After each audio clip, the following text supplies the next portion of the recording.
Una verdad que no se alcanza a comprender suele provocar un rechazo inmediato. Ante esto, el monarca demoníaco clama con agonía y furia, mientras la sangre brota de su boca sin cesar. En su salón del trono, ahora devastado, reposan los cadáveres de sus vasallos, mientras los héroes triunfantes lo miran desde el suelo. Las llamas oscuras de las que se enorgullecían no consiguieron acabar con los héroes. Vergedellas observa con perplejidad al grupo de campeones que lo ha vencido. Se cuestiona por qué la deidad de la espada de los héroes pudo traspasar sus escamas y su corazón. La imagen muestra el instante preciso en que fue atravesado en su torso. No lo comprendo. ¿Cómo es posible? Bert de ellas, con la sangre resbalando por su mentón, es incapaz de asimilar su propia caída. La narrativa retrocede en el tiempo. Vergedellas evoca su juventud reflexionando. Estaba a leguas de distancia comparado con todos los demás. Se observa a un joven Verger seguro y risueño en la Academia Militar del Rey Demonio, donde se graduó como el alumno más destacado con las máximas distinciones. Existían los cánones del Rey Demonio, una teoría fundada por el primer emperador monarca demoníaco.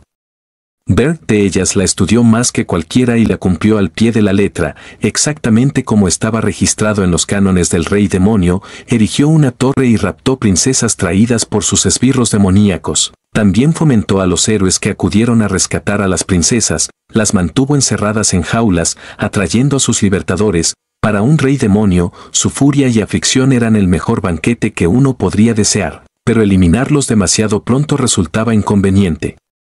La autenticidad se muestra auxiliándolos a desarrollarse y luego devorándolos. Cuanto más poderoso es el héroe, más exquisito resulta. Esa era su convicción. Siguió los cánones del Rey Demonio mejor que nadie, vigilando cómo crecía el rencor de la gente sencilla hacia él. En su mente, dominar este mundo se transformó solo en cuestión de tiempo. Su poder aumentaba con cada enfrentamiento. Absorbió la copiosa tristeza e ira de los héroes y de innumerables civiles y se convirtió en el Rey Demonio.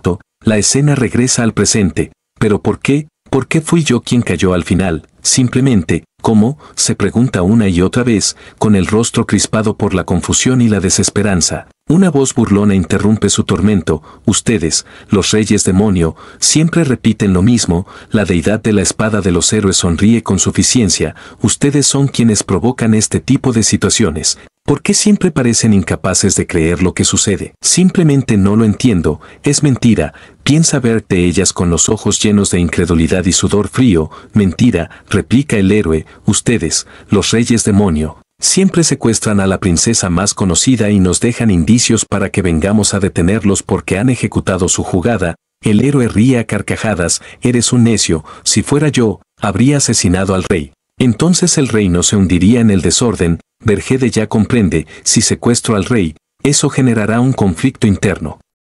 Porque los humanos pelearán por el trono, pero entonces su ira no se concentrará en mí, lo que dará como resultado que no crezca como rey demonio. Va contra los cánones. El libro de los estándares surge en su mente, la fuente de su perdición. El héroe prosigue revelando su perspectiva cínica, y eso no es todo. Si no venimos a la torre, envías monstruos a las aldeas para prepararnos. No podría estar más agradecido por la ayuda. Pero si venimos directamente a la torre es mucho más sencillo para nosotros. La imagen muestra la silueta de los héroes aproximándose a la torre, ilustrando cómo el propio dominio del rey demonio se transformó en su campo de entrenamiento ideal. El héroe prosigue su relato. El primer nivel está repleto de criaturas inferiores. Cualquiera puede entrenar a su ritmo y perfeccionar sus destrezas. Vergedellas aprieta las mandíbulas con furia. Había sido tan meticuloso para que los héroes no perecieran en el trayecto. Todo para acumular mayor fuerza, pero todo resultó inútil. Eso es lo que los protocolos me instruyeron.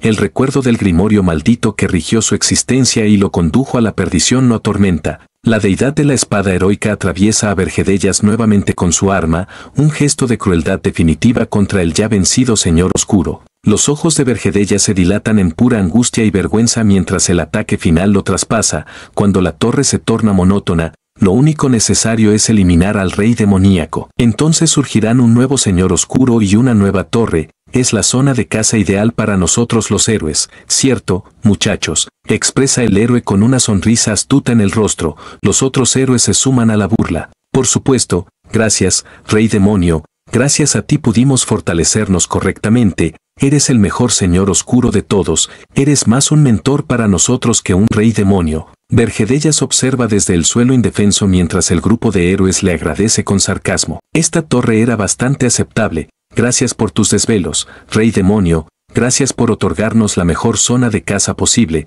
La realidad lo aniquila. Padrino, mi torre es simplemente su terreno de práctica. Su universo se desintegra. El héroe reconoce con desprecio. Aún así, fuiste bastante poderoso. Muchos héroes fallecieron esta vez. Bueno, está bien. Me volví célebre gracias a eso. Ahora, adiós, Rey Demonio. El héroe se dispone a asestar el golpe final, saboreando su triunfo. La ira de Vergedallas estalla. ¿Cómo se atreve un héroe a tratarme así? ¡Qué farsa! Pensar que pueden ultrajarme de esta manera. Su mano se hunde en el suelo manchado de sangre mientras reflexiona. ¿Qué diablos son entonces los cánones del Rey Demonio? Con su último aliento se rehúsa a capitular. No puedo fenecer inútilmente, no de esta forma. Yo soy un señor oscuro, con una furia primigenia. Vergedellas libera toda su energía residual. Una explosión colosal de poder carmesí brota de su cuerpo envolviéndolo todo. La fuerza lo consume en un torbellino de rabia y potencia. Su figura se deshace en la luz deslumbrante.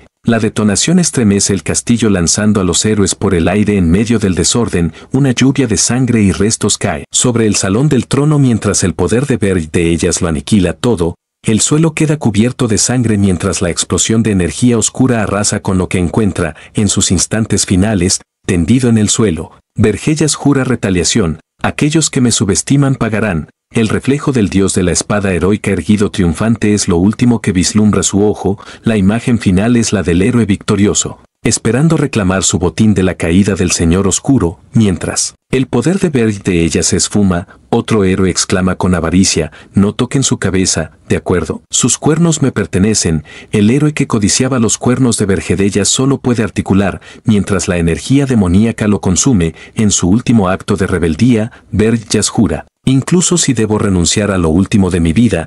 El héroe percibe el peligro demasiado tarde. Espera, de ningún modo. La energía púrpura estalla violentamente. Un testamento final de la furia de un rey demonio traicionado. El héroe grita mientras es completamente desintegrado por la explosión. Arruinaré a todos. La detonación consume a todos los héroes en el salón del trono. Una venganza final y cataclísmica. En el vacío, la conciencia de Vergedellas se lamenta. Si hubiera conocido la verdad, no habría seguido los protocolos. Si alguna vez me brindan otra oportunidad, les daré orcos. Su último pensamiento es de una venganza más brutal y caótica mientras su torre estalla. Desde la oscuridad, una voz lejana lo nombra: Vergedellas. Los ojos de Vergedellas se abren abruptamente con un sobresalto. Se halla en un gran salón con la luna llena visible tras los altos ventanales. Está completamente perplejo. Mira a su alrededor viendo a otros estudiantes con uniformes semejantes. ¿Qué diablos? El sudor corre por su rostro mientras una pregunta imposible inunda su mente.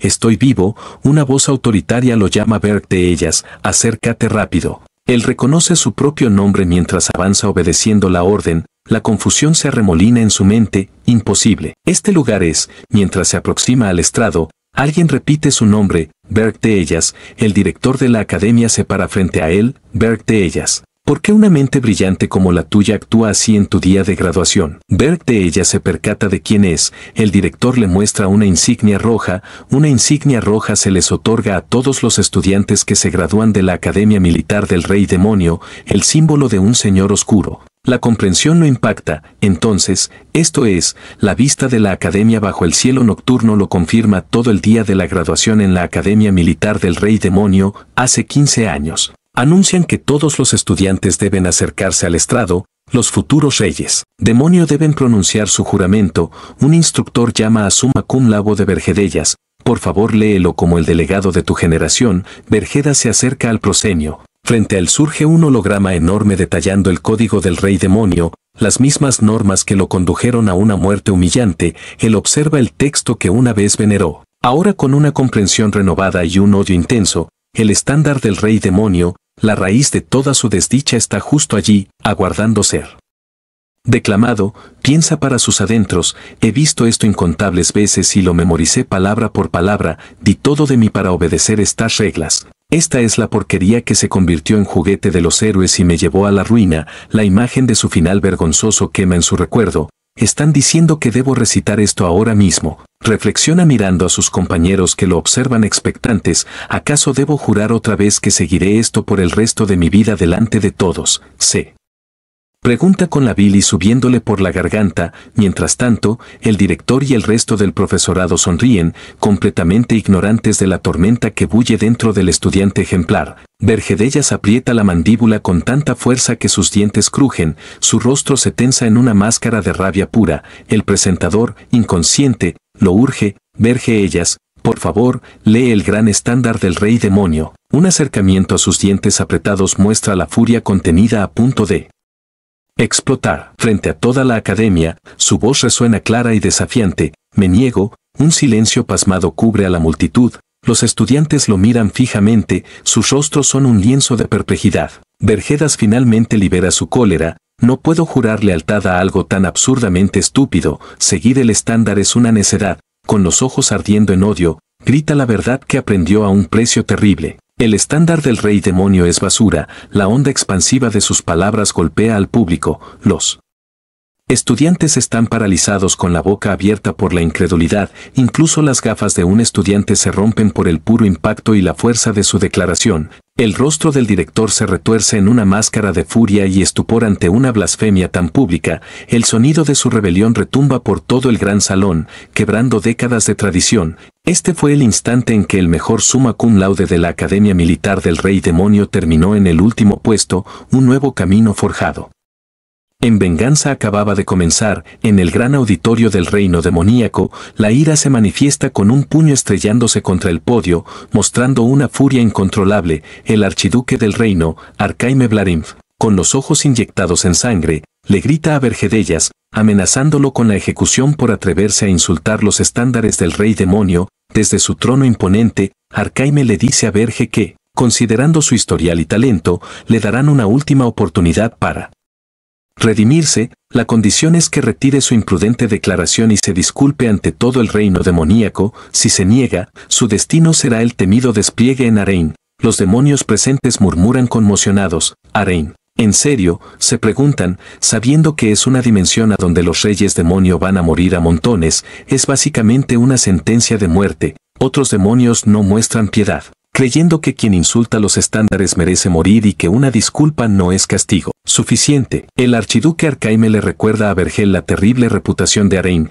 el peor dominio donde innumerables reyes demonio han perdido la vida. Pero Verge, con una mirada desafiante y una sonrisa colmilluda, rompe el silencio y la tensión con una petición simple pero firme: envíenme allá. La conmoción es absoluta. Berg declara ante todos que irá a Rein para demostrar que los estándares del rey demonio son basura. Redoblando su insulto, harto de su insolencia, el archiduque lo llama a un caso perdido y decreta su envío inmediato a Arein. Un círculo mágico de teletransporte se materializa a sus pies mientras es absorbido por el portal. Arcaime le informa que no recibirá ninguno de los privilegios de un rey demonio de alto rango y que no lo acompañará ningún demonio. Berg es expulsado hacia un cielo desconocido con la orden final de que tiene prohibido volver al reino demoníaco hasta que su ocupación esté completa. Mientras cae, Verge piensa con calma que esto era esperable tras él desastre que causó, pero aún así lo mandan de vuelta a ese sitio. Cae hacia Rein, un vasto y hermoso paisaje montañoso,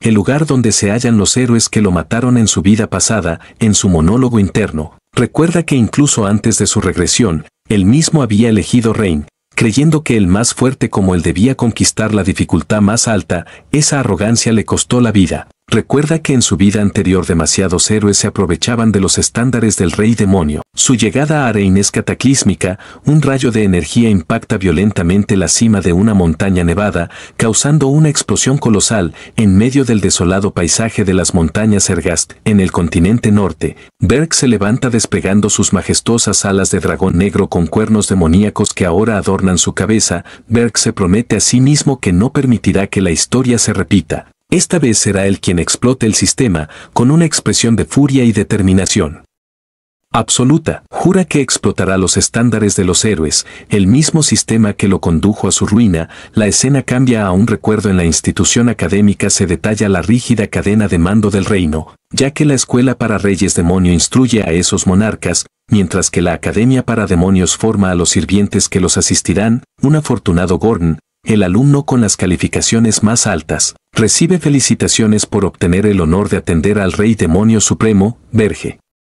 Otro demonio se queja deseando haberse esforzado más para conseguir esa posición. Gordon, con una sonrisa gentil, declara que todos los reyes demonio de su promoción son personas formidables, pero su rostro se retuerce en una expresión macabra y fanática mientras agrega, aunque ninguno es tan inmenso como el señor Verge, su admiración roza la obsesión y no era el único que lo creía en tiempos pasados. Verge de Jazz era mirado como un mito, un talento único en un milenio, y graduarse a su lado se veía como un privilegio. Era esta devoción la que alimentaba las enormes aspiraciones de Gordon. En su ensueño, Gordon visualiza una gran estatua de Iberg, convencido de que unidos pueden dominar cualquier dimensión. Con una sonrisa colmada de ambición, Gordon proclama en voz alta que junto a Berg, su nombre también quedará inscrito en las páginas gloriosas de la historia del reino demoníaco. Pero el recuerdo se fractura cuando la voz de Verge retumba en el auditorio, interrumpiendo la charla sobre los protocolos con una sola frase desafiante: eso está mal. El rostro de Gordon y los otros estudiantes se convierte en puro shock y perplejidad,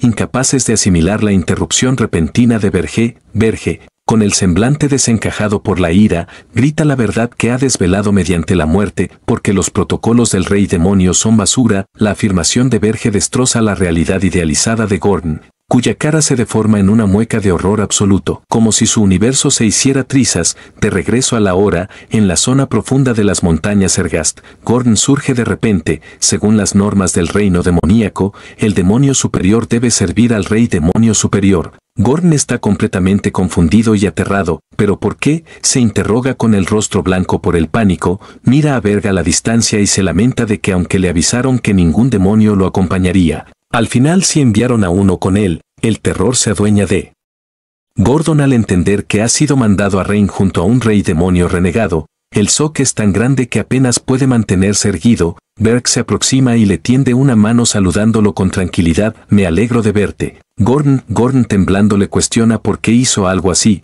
a lo que Verge replica con frialdad, porque entonces Gordon estalla en un acceso de pánico, gritándole sobre cómo se atrevió a insultar los protocolos frente a todos y que por su culpa ahora él también fallecerá en Arryn. Berg intenta tranquilizarlo con un toque de humor diciéndole que se va a arrancar el cabello, pero Gordon, descontrolado, grita que su pelo no es el asunto en ese instante. Berg observa la crisis de Gordon y se pregunta si siempre fue de este modo. Recuerda que antes de su regresión, Gordon era un individuo seguro y tranquilo. En un vistazo de su existencia previa, Gordon sonríe con seguridad, afirmando que aunque la misión sea ardua, pueden lograrlo. De hecho, proclama que si no fuera Reign, no se sentiría impulsado. De vuelta al presente, Verge entiende el cambio. La circunstancia es muy distinta ahora. Piensa que si le explicara a Gordon sobre su regresión, probablemente lo tomaría por demente. Mientras Verge medita, Gordon sigue jadeando, intentando digerir el pánico de su situación en medio de la nieve. Al final, Gordon se recupera con una mueca de aceptación. Se disculpa por su exhibición bochornosa y anuncia que ya que las cosas han llegado a este extremo, cumplirá con su obligación, la primera norma de los cánones del rey demoníaco: erigir una torre. Sin embargo, no debe esconderse ni situarse en un medio excesivamente hostil para que los héroes puedan hallarla. Gordon examina el entorno rodeado de montañas colosales. Es un sitio arriesgado y complicado de localizar para las personas, repleto de criaturas formidables. Determina que no pueden construir una torre allí y deben desplazarse. Pero Verge, con una mueca provocativa, se agacha y proclama: no construiré la torre aquí. Gordon lo observa aterrado. Berg extrae una simiente de torre y la hinca en la nieve. Para que la torre brote, debe sembrarla y nutrirla con su propia sangre de monarca demoníaco. Gordon, desesperado, le vocifera que va directamente contra los cánones. Le interroga si también desechará el honor de un rey demoníaco, pero Verge, alistándose, simplemente replica que nunca juró acatarlos. Berg observa la reacción de su siervo y entiende a la perfección el origen de su aflicción. Es la negativa de un devoto a que se ultraje su credo, una convicción que él sabe está grabada a fuego en los huesos de cada demonio. Con una mirada cargada de vivencia, Berg reflexiona en silencio que a menos que perezcas o vivas algo tan radical como la muerte, no puedes rechazar esa fe, porque así era él también. Con una resolución férrea, Berg aprieta el puño y se provoca un sangrado, un acto de sacrificio para alimentar la simiente, mientras su sangre cae sobre la semilla de la Torre, le dice a Gordon que escuche con atención, los cánones del rey demoníaco son deshechos, especialmente allí en Arryn. Gordon se queda mudo, temblando ante la blasfemia y la certeza de su señor. De pronto, las montañas empiezan a sacudirse con fuerza, señalando el comienzo de un suceso poderoso. La simiente de la torre activada por la sangre de Beric estalla en un pulso brillante de energía carmesí. Un haz de poder escarlata se dispara desde la semilla hacia el firmamento. Mientras la energía se esparce por el terreno nevado, la energía roja se arremolina a su alrededor, creando un vórtice de poder que anuncia una inminente invocación. Beric revela la cruda verdad de su vivencia previa. La razón por la que los cánones no funcionan es sencilla. Arryn está atestado de héroes, demasiados. Un montaje muestra a los formidables y variados héroes que infestan esta tierra. La verdadera razón por la que Arryn es un camposanto de reyes demoníacos, un círculo mágico gigantesco se forma a sus pies. El sistema identifica al usuario, tribu dragón demoníaco de la flama negra, nombre Beric de ellas. La identificación se completa y inicia la invocación de la torre. Desde las profundidades del suelo, una estructura colosal y oscura comienza a emerger rompiendo la nieve. Beric explica la trampa. Los humanos, tras incontables destrucciones de torres, notaron que había un cierto mecanismo y usaron los cánones del rey demoníaco en su contra. Gordon finalmente comprende la terrible verdad. En esta tierra, los cánones del rey demoníaco ya no sirven. Deberían nombrarse los cánones de los héroes. Ante ellos, una torre magnífica y siniestra se yergue completa. Una fortaleza imponente en medio de la desolación nevada. Gordon mira hacia arriba pasmado y abrumado. Al final, pese a todo, Beric plantó la torre en ese sitio prohibido. Con la torre erigida, Beric camina con serenidad hacia la entrada principal. Entremos, le dice a Gordon, quien lo sigue en un silencio vacilante. Entran al primer nivel de la torre de Beric. Se hallan en un salón gigantesco con techos abovedados y un suelo estampado, pero está totalmente vacío. Gordon piensa en voz alta, señalando que una torre normal debería tener una estructura intrincada o estar defendida por monstruos, pero no hay nada. Es una torre sin ventajas para un rey demoníaco sin privilegios. Ascienden hasta la cámara del rey demoníaco en el 5º nivel. El resultado es el mismo, un salón enorme con un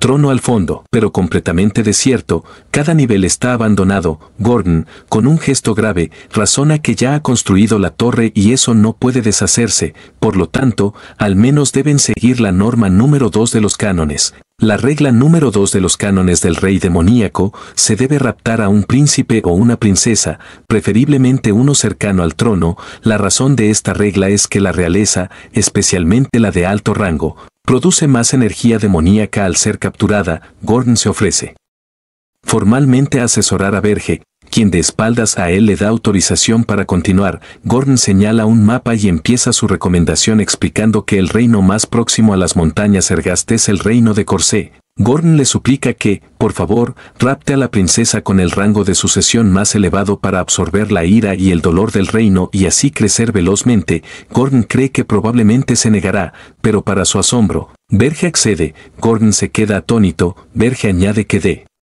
hecho ya tiene a una princesa en mente. Emocionado, Gordon se ofrece a ayudar, pero Beric le da una instrucción clara: debe quedarse a resguardar la torre, ya que la residencia de un rey demoníaco no puede quedar desocupada. Gordon estalla de alivio y felicidad. Piensa que gracias al cielo, Beric sigue siendo un rey demoníaco después de todo y que su conducta errática solo era tensión. Esto es recuperable. Aquí es donde realmente comienza. Mientras Beric se alista para partir desde el balcón, Gordon, intentando ser un buen sirviente, le pregunta a quién planea traer. Beric, con una sonrisa astuta y llena de secretos, simplemente responde: bueno. La escena cambia. Beric vuela sobre una ciudad de noche, revelando que su objetivo no está cerca. Irá al reino de Ilderan, la nación más meridional del continente, la más alejada de su torre. La vista se enfoca en una ventana solitaria y brillantemente iluminada en un enorme castillo, la única fuente de luz en la oscuridad nocturna. Dentro de la habitación, una hermosa princesa rubia,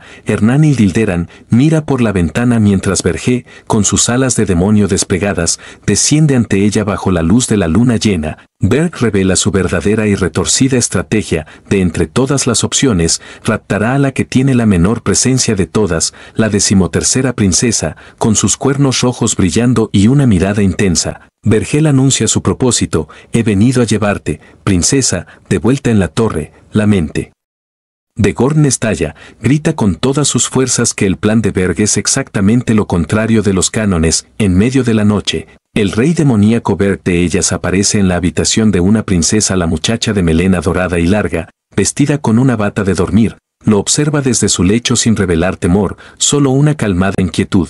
Con una mirada serena, la princesa Hernán Hilderan interroga sin rodeos al extraño que ha surgido en su aposento. ¿Quién eres tú? Bajo la claridad de la luna completa, Bergeria se da a conocer mostrando un gesto grave y resuelto. El rey demonio que ha venido a raptarla. Una sonrisa sutil y misteriosa se forma en el semblante de la princesa Hernán. Una respuesta totalmente imprevista para un secuestro. Hernán, aún recostada en su cama, lanza una pregunta provocadora a un atónito Berg. ¿Estás seguro de que puedes controlarme? Berg se siente confundido por la cuestión tan peculiar. Reflexiona internamente si ella cree que los reyes demonios son una farsa y reafirma con seguridad: claro que puedo, soy un rey demonio. Para mayor perplejidad de Berg, la princesa Hernán alarga sus brazos y se ofrece de buena gana. Entonces, permitiré que me captures. Berg, ahora receloso, le pregunta qué está maquinando. Hernán medita y confiesa que como princesa siempre imaginó que algo así podría sucederle alguna vez.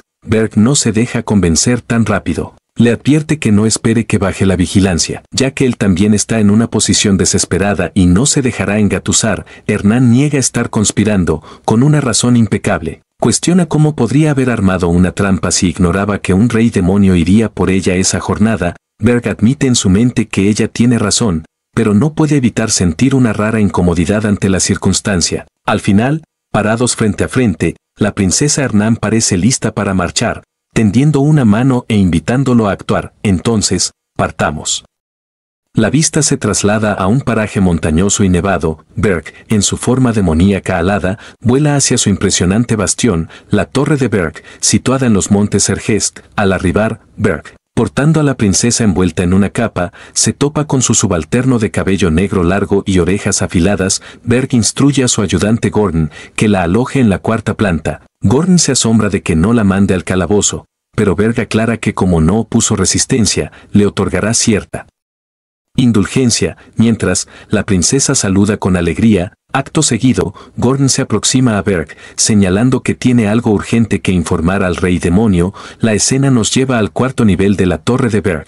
Es un salón enorme y vacío con un piso de losas gélidas donde la princesa Hernán ha sido abandonada en total soledad. Hernán se sienta en el suelo frío y rígido, susurrando para sus adentros, que en efecto ha sido raptada de verdad. En sus cavilaciones empieza a contrastar su nueva realidad con su vida previa. Aquí no hay nada, ni cojines, ni cubiertas, ni sirvientas como las que tenía en su lecho del palacio. Continúa su monólogo interno, recordando que tampoco hay jardines hermosos con fuentes. Definitivamente, este sitio no se parece en nada al reino. Sin embargo, su expresión se transforma en pura astucia y dicha. Un pero surge en su pensamiento, seguido de una exclamación interna: no está tan mal. De regreso con Berg, su subordinado le notifica sobre una convocatoria de la Torre de las Bestias. Gorn detalla que es una celebración de recibimiento para él como nuevo rey demonio. Berg se muestra incrédulo, sospechando que es solo un intento lamentable de amedrentarlo y probar al recién llegado.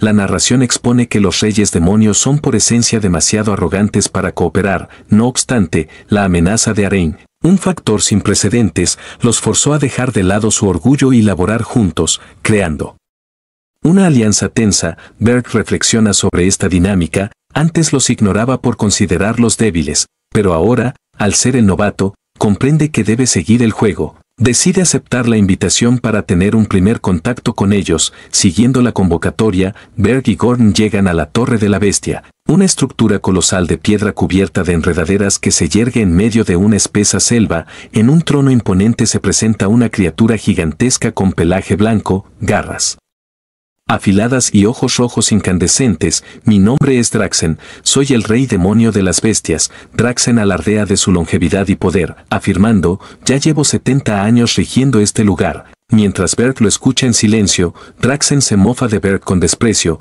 Así que tú eres el nuevo rey demonio. He oído que te burlaste del método tradicional, pero eres bastante mediocre, sin inmutarse. Berg le pregunta directamente a Draxen si ha venido a buscar riña y le exige que vaya al asunto. A su espalda, Gordon ya se lamenta de haber acudido. Draxen se ríe y revela el motivo de su encuentro. No sabes nada, el archiduque Arcaine me dijo que te vigilara una vez que llegaras. Berg se burla al oír el nombre, refiriéndose al archiduque como ese viejo vampiro chillón. Piensa que quizás dejarlo enareinarlo. La falta de respeto de Berg enfurece a Draxen, quien grita, ¿te atreves a dirigirte al archiduque de esa manera? Tienes agallas en un acceso de furia. Draxen arroja el pedazo de carne que comía contra el suelo, justo ante los pies de Berg. Con una instrucción degradante, Draxen le indica a Berg, laméelo, hazlo y perdonaré tu falta de respeto. Berg conserva la serenidad y le interroga, rey demoníaco de las bestias, ¿realmente ignoras el motivo de mi presencia aquí? Draxen desdeñoso contesta que es por haberse burlado de las tradiciones de los reyes demonio. Una sonrisa pícara surge en el semblante de Berg mientras recuerda una norma fundamental, pues, de acuerdo con esa tradición, los reyes demonio no pueden asesinarse unos a otros. Acto seguido, Berg pisa con fuerza el suelo, quebrándolo y liberando una onda expansiva con un simple movimiento. Un aura roja y aplastante emana de Berg, proyectando a Draxen por el aire y exhibiendo una fuerza que deja a todos pasmados, con sus ojos resplandeciendo de un fulgor escarlata. Berg formula una pregunta retórica y peligrosa, ¿de verdad piensas que acataría esa regla, completamente? Aterrado y transpirando frío, Draxen solo puede cavilar. ¿Qué es este aura? Dominado por el terror, Draxen descubre rápidamente el resto del recado. El archiduque Arcaine le mandó ver si había raptado a una princesa y que si no lo informaba en un mes, perdería su autoridad. Mientras Berg y Gordon giran para irse, Berg lo detiene con desdén, afirmando que efectivamente ya ha secuestrado a una princesa. Para asombro de Draxen, ya de espaldas y alejándose, Berg agrega con aire de superioridad. Pero ella se amolda a mi preferencia, dejando a Draxen y sus criaturas totalmente perplejos. La vista retorna a la solitaria y nevada torre de Berg con luz roja brillando desde sus ventanas. De regreso en su salón del trono, Gordon elogia a Berg por haber exhibido magníficamente la majestad de un rey demonio. Berg le quita importancia, convencido de que Draxen no volverá a importunar. Aún así, Berg sabe que deben estar listos. Le ordena a Gordon que vaya a revisar la condición de la princesa mientras reflexiona que debe aprender a servirse de ella. Una toma de la ventana gótica de la torre, mientras la nieve cae y el tiempo transcurre, señalando un instante de tranquilidad y meditación. Berg, sentado en su trono, considera con aire inquieto, admite que el asunto es delicado y que si esa es la actitud de los otros reyes demonio, todo se dificultará. Con una mirada firme, reconoce que las repercusiones de mofarse de la ortodoxia son mayores de lo anticipado, pero revalida su opción declarando que tomaría la misma determinación sin vacilar,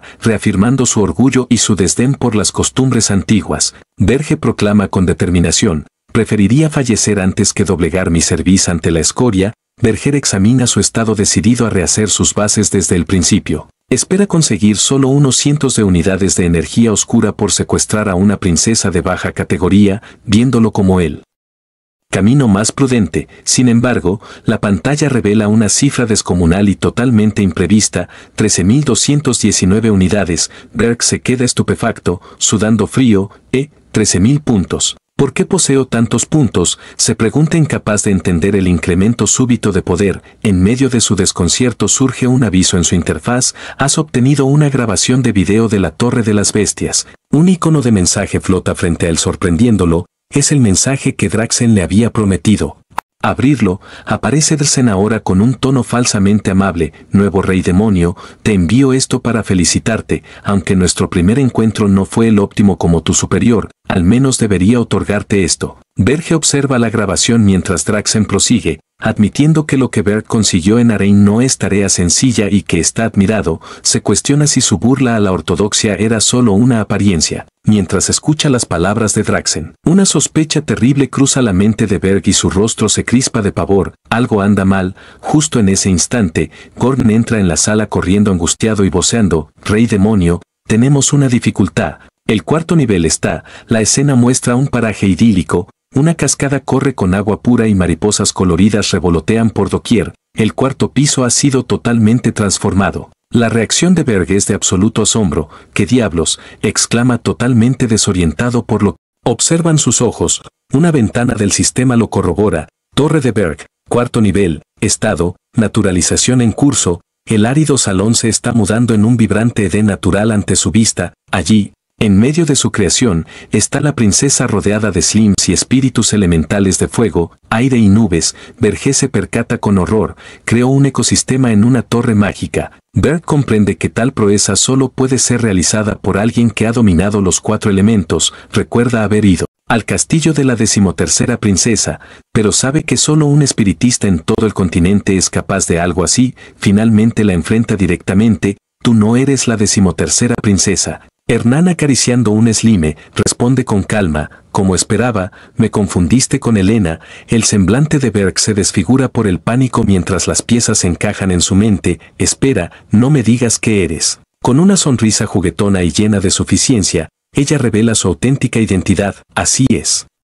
Mi nombre es Hernán Hilderan, soy la princesa primogénita del reino de Hilderan. La escena cambia radicalmente al reino de Hilderan, donde la noticia resuena como un relámpago. La primera princesa ha sido raptada por un rey demonio. El rey de Hilderan, padre de Hernán, está ya enfurecido con los ojos inyectados de sangre. Quien osó secuestrar a mi adoradísima princesa Hernán. Reúnan a los héroes más poderosos y a todo el ejército del reino inmediatamente. Mientras un ejército de caballeros con armaduras brillantes se apresta para la guerra, la orden final del rey retumba con una furia inexorable: decapitaremos a ese necio rey demonio, regresen con mi princesa. Con una sonrisa astuta, la princesa Hernán Hilderan desafía a su captor preguntándole si realmente cree que puede controlarla. Berg de ellas está confundido, a pesar de sus sentidos agudizados. No pudo percibir el inmenso poder de la princesa, una hechicera elemental de nivel prodigio. Se pregunta cómo pudo haberla engañado. Hernán le descubre su secreto: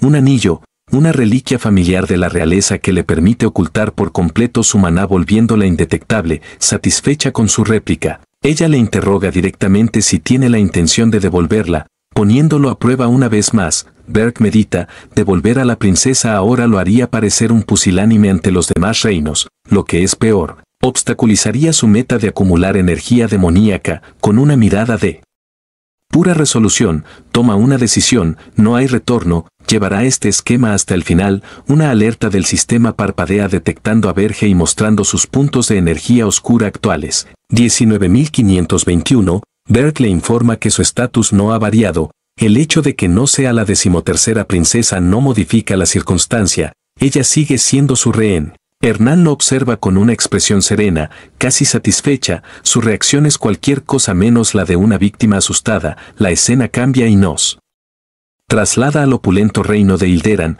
donde la noticia del secuestro ha llegado a oídos del rey. En la sala del trono, el rey de Hilderan, consumido por la ira, ordena a sus hombres que asesinen al estúpido rey demonio y le traigan de vuelta a su princesa. Uno de sus ministros, de aspecto nervioso, intenta tranquilizarlo. Le informa que aún desconocen que Rey Demonio es el culpable y que ya han enviado patrullas a indagar, pero el rey fuera de sí le grita que se apresure. No puede creer que su princesa haya sido secuestrada y sus hombres no estén actuando. Sin embargo, otro ministro, un hombre analítico con lentes, interviene señalando que algo en esta situación no encaja. Menciona un incidente reciente con el Rey Demonio de la Lujuria. Explica que el Rey Demonio de la Lujuria atrajo demasiada atención sobre sí mismo y fue eliminado por los héroes. Que otro Rey Demonio capture a una princesa tan poco después de ese ejemplo evidente le parece muy insólito. Los otros consejeros se quedan con la boca abierta, comprendiendo la lógica en las palabras del ministro. La situación quizás sea más intrincada de lo aparente.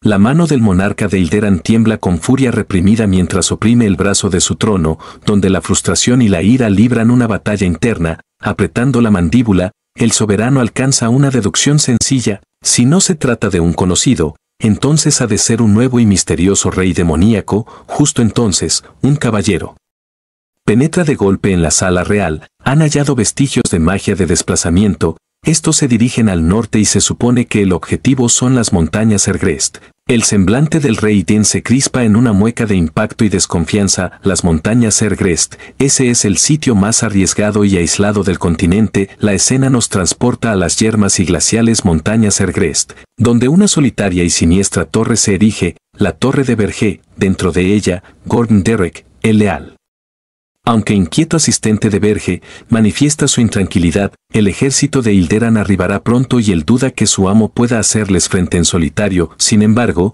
Verge simplemente esboza una sonrisa segura. Sin revelar la más mínima señal de alarma, con entera serenidad, Verge le aclara a Gordon que no existe motivo de preocupación, puesto que el reino de Hilderan no logrará alcanzar este lugar. Su seguridad desconcierta a su subalterno. Frente a un mapa, Verger desvela la clave de su plan. Su torre está en el confín norte del continente, mientras Hilderan yace en el sur lejano. La inmensa distancia y las múltiples naciones intermedias vuelven impracticable un ataque militar directo, obligándolos a hallar una alternativa. Berg sonríe con aire de suficiencia. Él sabe que esas naciones no se arriesgarán, por lo que se verán forzadas a contratar a un gremio de héroes, y tal como Verge había anticipado, el rey de Hilderan se halla sin alternativas.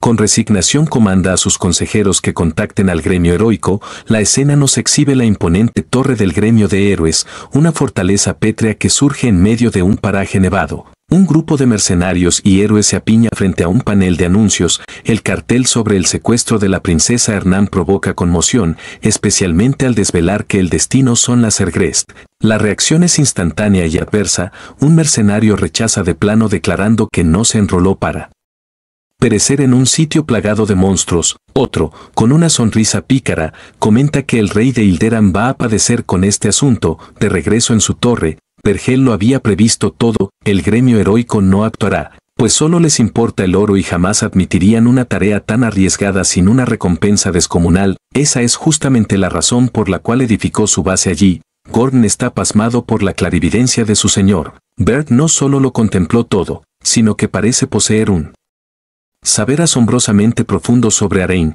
el mundo humano, a pesar de no acatar sus normas. Gordon medita sintiendo que el conocimiento de Berg es tan cercano y minucioso que es como si ya hubiera estado en este mundo anteriormente. La exasperación del rey de Hilderan estalla. Él vocifera colérico. Incapaz de aceptar que no exista un solo héroe dispuesto a tomar el encargo, se pregunta cómo se atreven a autodenominarse héroes. Con un suspiro de resignación, su ministro le expone la cruda verdad. Por muchos héroes que existan en Arryn, estos se preocupan más por su lucro, lo que los vuelve tremendamente exigentes con sus misiones. Mientras Verger examina su interfaz del sistema, él sabe que llevará tiempo formar un grupo heroico adecuado y aún más que lleguen a su apartada ubicación. Sentado en su trono, Verger reconoce para sí que, pese a su ventaja táctica, su energía demoníaca actual es insuficiente para confrontar a un ejército entero de héroes.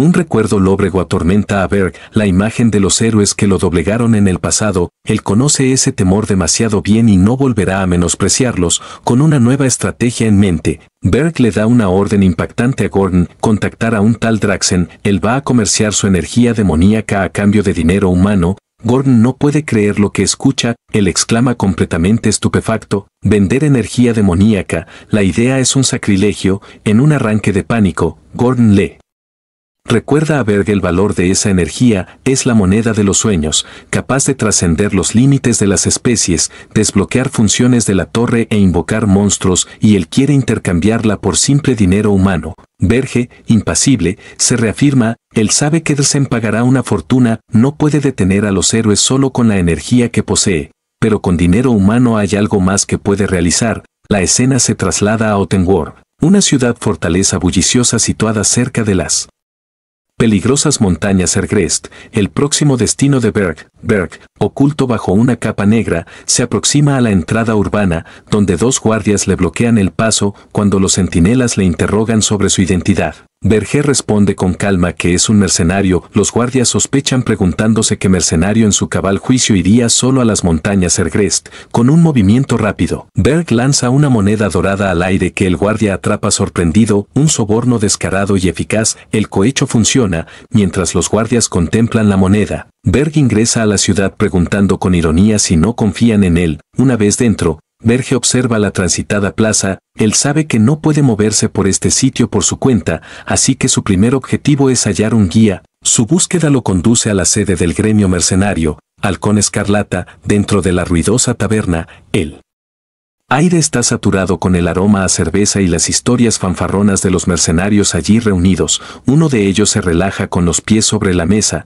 personificando la actitud del lugar. Él se jacta de lo sencilla que es su vida. dejando que los soldados combatan a los monstruos para luego simplemente recoger el botín. Esta mentalidad de buscar el mayor provecho con el mínimo riesgo domina los diálogos. Mientras, en la taberna la conversación gira en torno a los rumores. Un mercenario se burla de la noticia sobre un nuevo rey demoníaco en las montañas Ergrest, tachándola de falsa, ya que los reyes demoníacos siempre construyen sus torres en lugares accesibles para los héroes. Su compañero menciona que incluso oyó que había raptado a la princesa de Hilderan. El primer mercenario se mofa, encontrando absurdo que un rey demoníaco cruce todo el continente solo para secuestrar a una princesa. Otro mercenario interviene con un dato más concreto. Él escuchó que el gremio heroico rechazó el trabajo tras conocer el destino, pero el mercenario más escéptico lo descarta como un simple teatro. Él sostiene que es solo una treta del gremio heroico para inflar el precio, pues una princesa es una heredera valiosa y la misión por tanto una mina de oro. Todos ríen a carcajadas concordando con la evaluación cínica. Ellos saben perfectamente lo locos que se vuelven los del gremio heroico cuando hay dinero de por medio, en medio de las risotadas. Una presencia oscura y silenciosa surge tras ellos. Berg, habiendo escuchado toda la charla,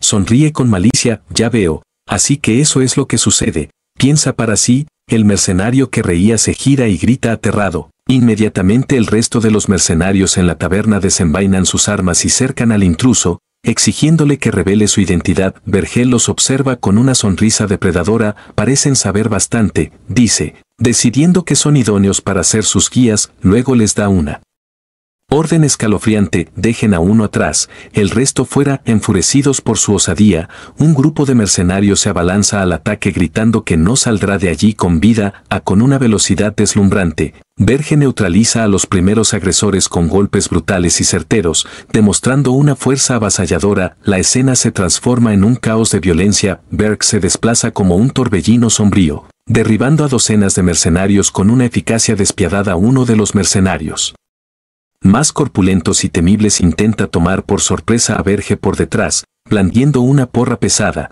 pero Verge, sin apenas inmutarse, detiene el golpe con una facilidad humillante, destrozando el arma del atacante en el acto. Con sus ojos brillando en un rojo aterrador, Verge responde al ataque, su puño cubierto por un aura de poder sombrío. El rostro del mercenario se distorsiona por un terror absoluto al comprender que ha desafiado a una fuerza que supera su entendimiento. El pánico domina a los sobrevivientes que huyen aterrados de la taberna buscando escapar de la carnicería.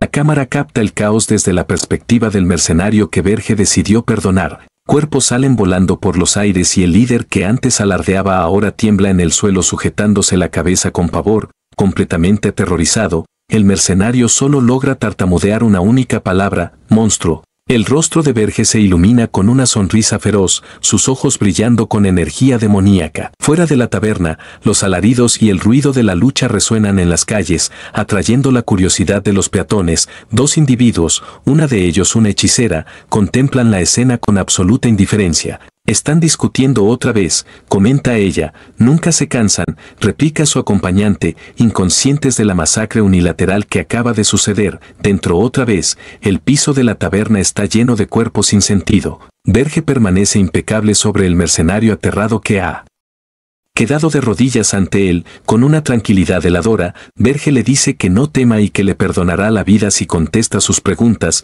El hombre asiente con desesperación. Entonces Verge pregunta: ¿dónde se encuentra el mercado de esclavos? La escena cambia a una mansión lujosa con una fuente y rejas de hierro, un sitio que no parece encajar con la naturaleza sórdida de su título. El mercado de esclavos, fiel a su promesa. El mercenario aterrorizado conduce a Verge por la ciudad hasta una apartada y suntuosa mansión que sirve como tapadera para el mercado de esclavos. Al ingresar, un tratante recibe a Verge y le presenta con orgullo su primera oferta: una jaula repleta de esclavos humanos. Con una sonrisa aduladora, el tratante le pregunta si son de su gusto. Esperando una venta rápida, Verge observa a los esclavos humanos con desdén y le pregunta al comerciante si no posee algo más excepcional. Arroja una pesada bolsa de oro que el tratante atrapa con una mueca de sorpresa y avaricia. Con una sonrisa enorme y un diente de oro reluciente, el tratante responde con emoción: sí, por supuesto, por aquí, por favor. Mientras sigue al comerciante,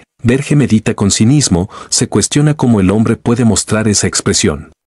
Después de que sus subordinados fueran eliminados, concluye que en esencia no existe diferencia entre los humanos que ansían dinero y los demonios que desean energía demoníaca. Descienden por una escalera de piedra internándose en una zona más sombría y secreta del mercado. El comerciante guía a Verge hacia una puerta de madera señalando que la mercancía exclusiva está más adelante. Un recuerdo de una charla previa con Gordon revela el auténtico plan de Verge cuando Gordon le preguntó qué haría con el dinero humano. Verge respondió con una sonrisa pícara: puedo adquirir esclavos, las especies de otros mundos que los humanos han capturado. Verge precisa su objetivo. Un elfo reconocido por su honor sería lo ideal. La viñeta nos muestra un elfo de cabello verde, granada, encadenado y con un bozal, mirando con rencor tras los barrotes de su celda. Mientras observan al elfo encadenado en su jaula, Verge revela el propósito final de su compra. Usaré a ese elfo como espía para generar confusión entre los héroes. La escena cambia de nuevo abruptamente a la sala del trono de Ilderan. Un heraldo anuncia la llegada de un salvador. El héroe Cargill está aquí.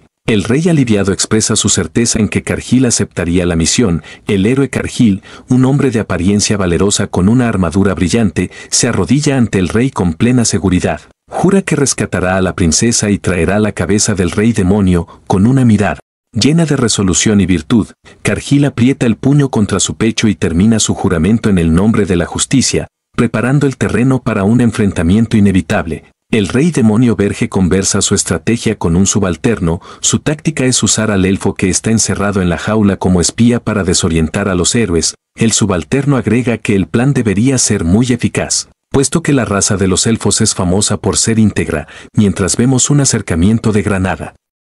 El elfo, con un bozal en la boca. La escena cambia a un mercado de esclavos. Verge se enfrenta a dos traficantes y declara que está allí para comprar al esclavo elfo y que su asistente pagará, dejando a los traficantes totalmente atónitos. Con una mirada intimidante, Verge pregunta si tienen algún problema. El traficante de esclavos intimidado accede al instante mientras su cómplice prepara el dinero con ansiedad. Verge les ordena a los dos que abandonen la sala, ya que necesita verificar algo con el elfo. El traficante le advierte que el elfo podría enloquecer. Verge ignora la advertencia y dice que si algo ocurre, el traficante pagará las consecuencias. Al traficante no le queda opción sino aceptar, mostrando una clara expresión de desagrado. Una vez que los traficantes de esclavos se han ido, Verge se aproxima a la jaula donde Granada está encadenado y sentado en el suelo. Verge emplea su energía demoníaca para liberar a Granada de sus cadenas. Granada, asombrado, siente el poder oscuro que lo envuelve. Al percibir la energía,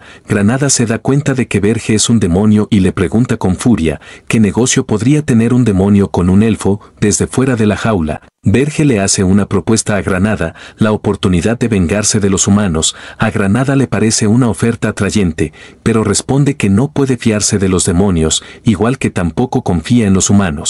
Verge persiste en que él es distinto. Le ofrece un acuerdo: si Granada le es fiel durante exactamente 50 años, le garantizará su protección y libertad. Verge añade que 50 años no es mucho tiempo para los elfos y que es un destino mucho mejor que seguir siendo vejado por los humanos. Granada no se deja persuadir. Le recuerda a Verge que los demonios como él intentan destruir el árbol del mundo al que los elfos sirven. Con una mirada desafiante, Granada le pregunta directamente a Verge cómo se supone que puede confiar en él. Granada señala que, en primer lugar, es extraño que un demonio busque la ayuda de un elfo. Verge se da cuenta de que el elfo tiene razón y que su razonamiento es sólido. Tras reflexionar un instante, Verge sonríe con astucia y decide modificar su táctica. Bien, hagámoslo de esta forma entonces, dice. Verge invoca un libro de contratos mágicos y realiza un juramento solemne bajo las normas del gran rey demonio, prometiendo no tocar el árbol del mundo. Los criterios del monarca demoníaco son para un demonio lo que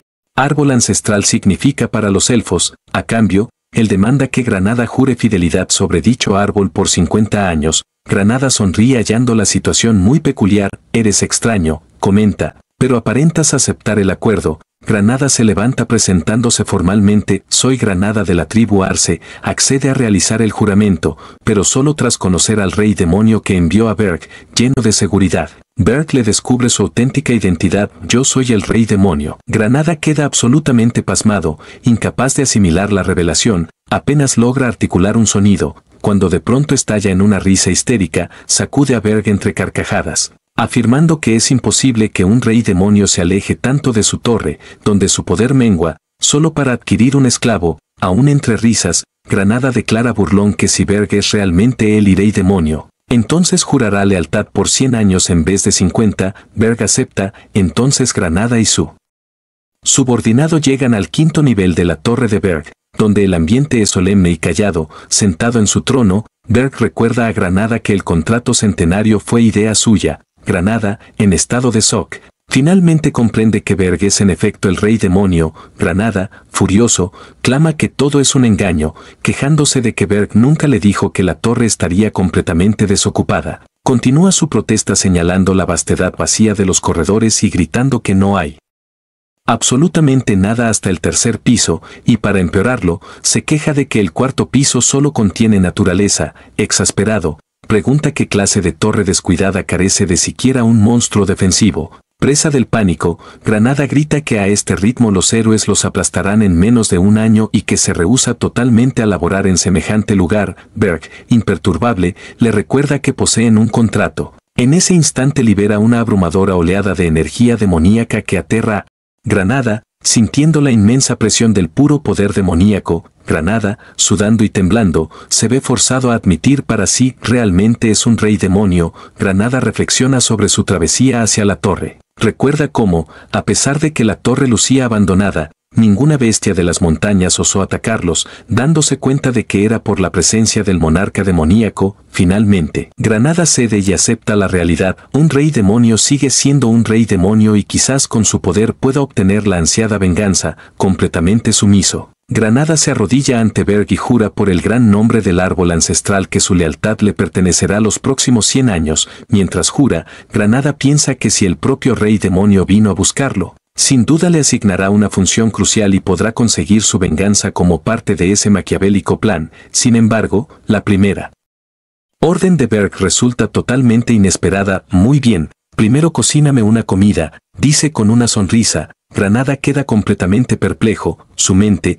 que aguardaba una directiva siniestra, se queda en blanco ante una solicitud tan mundana. La escena cambia cómicamente a Granada, ahora con un delantal cortando vegetales con la pericia de un chef experto mientras reflexiona. Se suponía que yo sería parte de un gran plan. Para su asombro, la princesa Hernán Hilderan aparece a su lado también, cocinando, y le pregunta jovial si puede ayudar a preparar pan de verduras. Granada nuevamente se queda sin habla. La escena se expande mostrando el gran comedor del 5º piso. Berg preside una larga mesa con la princesa Hernán y Gordon Dirica a un lado y Granada al otro. Aún confundido por la situación, Granada se dirige a Berg preguntándole si esa mujer es realmente la princesa del reino Hilderan. Berg lo confirma con total naturalidad. Sí, ella es Hernán Hilderan. La princesa sentada a su lado simplemente sonríe. Granada estalla una vez más gritándole a Berg: has perdido la razón.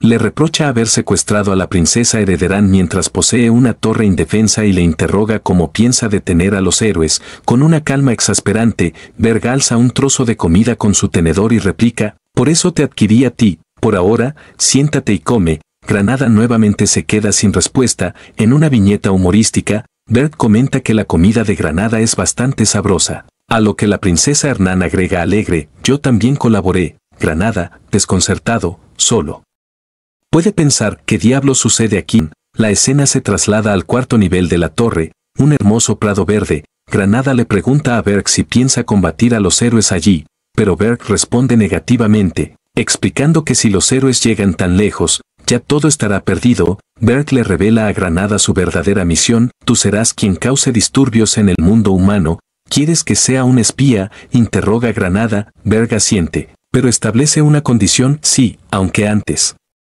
necesito evaluar tus capacidades, concluye Berg invitándolo a que lo ataque. La propuesta desconcierta a Granada, quien piensa para sí: ¿cómo se supone que derrote a un rey demonio en su propio dominio? Berg le ofrece a Granada un acuerdo para hacer la prueba más equitativa: lucharé empleando una sola mano sin energía demoníaca, y si tú triunfas, reduciré la duración de tu contrato en 50 años. La oferta enciende el espíritu combativo de Granada. Él exige a Berg el combate, acumulando energía natural mientras grita que lo atacará con todo su poder, con una ráfaga de viento y hojas. La batalla entre el elfo y el rey demonio da inicio. Granada desata una ráfaga de golpes feroces, pero Berg, cumpliendo sus propias reglas, los desvía sin esfuerzo con una sola mano. Mientras bloquea los ataques, Berg observa que, pese a haber sido un esclavo, los movimientos de Granada permanecen ágiles. Deduce que ha absorbido el maná del cuarto nivel para potenciar sus habilidades, un estilo de pelea propio de un elfo. Enfurecido,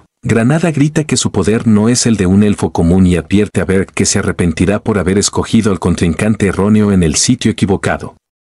Invocando la magia natural, Granada hace surgir enredaderas del suelo que se enrollan alrededor de la pierna de Berg inmovilizándolo. Berg mira hacia abajo, mostrando una aparente sorpresa al ver su pierna atrapada por el ataque de Granada, quien cree haber hallado una apertura. Granada clama, «Estás completamente expuesto», y se abalanza hacia adelante, preparando un puñetazo para reclamar la reducción de sus 50 años de servidumbre. Justo cuando Granada ataca, una sonrisa siniestra se dibuja en el rostro de Berg. Sí, con esto debería bastar, piensa, pero su expresión se oscurece añadiendo, pero, en un instante, Berg desaparece y reaparece detrás de Granada, con sus ojos brillando en rojo y un aura amenazante. «Espero que no hayas olvidado quién es tu adversario», le susurra, dejando a Granada paralizado por el terror. Con una sonrisa espeluznante, Berg le aclara que, aunque no emplea energía infernal, se garantizará de dominar su poder lo suficiente para no eliminarlo.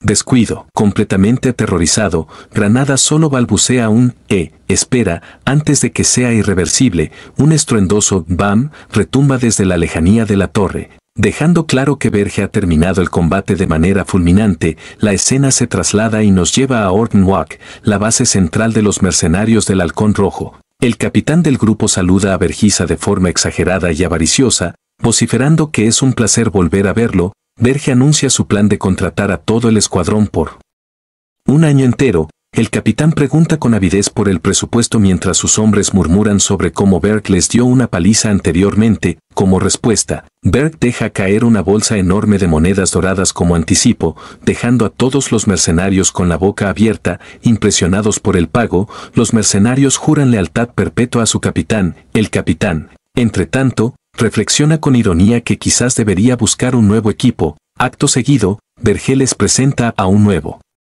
integrante para su grupo, explicando que este individuo será quien comunique sus órdenes de aquí en adelante. Los mercenarios se muestran perplejos ante la idea de aceptar a un desconocido. «Hola, me llamo Granada», dice el elfo revelando un rostro totalmente magullado y envuelto en vendas, resultado de su entrenamiento con el rey demoníaco. Los mercenarios observan al elfo gravemente herido con expresiones de pura incredulidad y pasmo. La sorpresa inicial de los mercenarios se transforma en compasión y algunos incluso derraman lágrimas al ver el estado deplorable de Granada. Con un compañerismo inesperado, los mercenarios le dan una calurosa bienvenida a Granada, rodeándolo y dándole palmadas en la espalda para alentarlo. Berg observa la escena y medita. Aunque parezcan ordinarios, sabe que los mercenarios del Halcón Rojo son veteranos que operan en la peligrosa zona de Ergast, lo que los convierte en un equipo experimentado y difícil de controlar. Berg continúa su monólogo interno, identificando a su objetivo principal, el único héroe que probablemente acudiría a la llamada del reino de Ilderan en esta época del año es Cargill, el mismo que venció al rey demonio de la lujuria. Con su meta en mente, Berg se dirige a los mercenarios recién contratados con Granada entre ellos y se prepara para anunciar su primera misión. Con voz autoritaria, Berg les da su primera orden: investiguen a Giancarlo, el héroe empleado por Hildera. Los mercenarios, ahora bien remunerados y leales, responden con un enérgico y unísono: «Sí, señor». En la desolada torre de Berg, rodeada por un paisaje nevado, el rey demonio contempla su próximo movimiento. Ahora que ha delegado el asunto de los héroes a Granada, es el turno de Vergedellas de fortalecerse. Sentado en su trono, el rey demonio considera a sus subordinados, decidido a incrementar su propio poder. Normalmente, la energía demoníaca puede usarse para mejorar la torre o al propio rey demonio. Sin embargo, Berg ya ha gastado todos sus puntos en la torre. La única forma que le resta para volverse más fuerte es encontrar la flor espiritual, un cristal de maná que otorga un aumento inmenso de fuerza al ser consumido. Estas flores crecen en las inhóspitas montañas Ergest, un lugar azotado por violentas tormentas de maná y habitado por poderosos monstruos donde la naturaleza permanece intacta por la humanidad. Como resultado, las flores espirituales han absorbido el maná de la naturaleza durante largos años, refinando su energía y convirtiendo la región en un verdadero tesoro, aunque para los demonios no es tan efectivo como la energía demoníaca pura. Verge decide que es mejor que nada y se dispone a encontrar algunas flores espirituales. Su ayudante, Gordon Dirk, le advierte del riesgo. Ir sin preparación es como buscar una aguja en un desierto y los monstruos cegaramente atacarán al ver una oportunidad. Verge confía en poder encargarse de los monstruos, pero admite que encontrar las flores será difícil, a menos que tenga un detector excelente de maná. Justo en ese momento,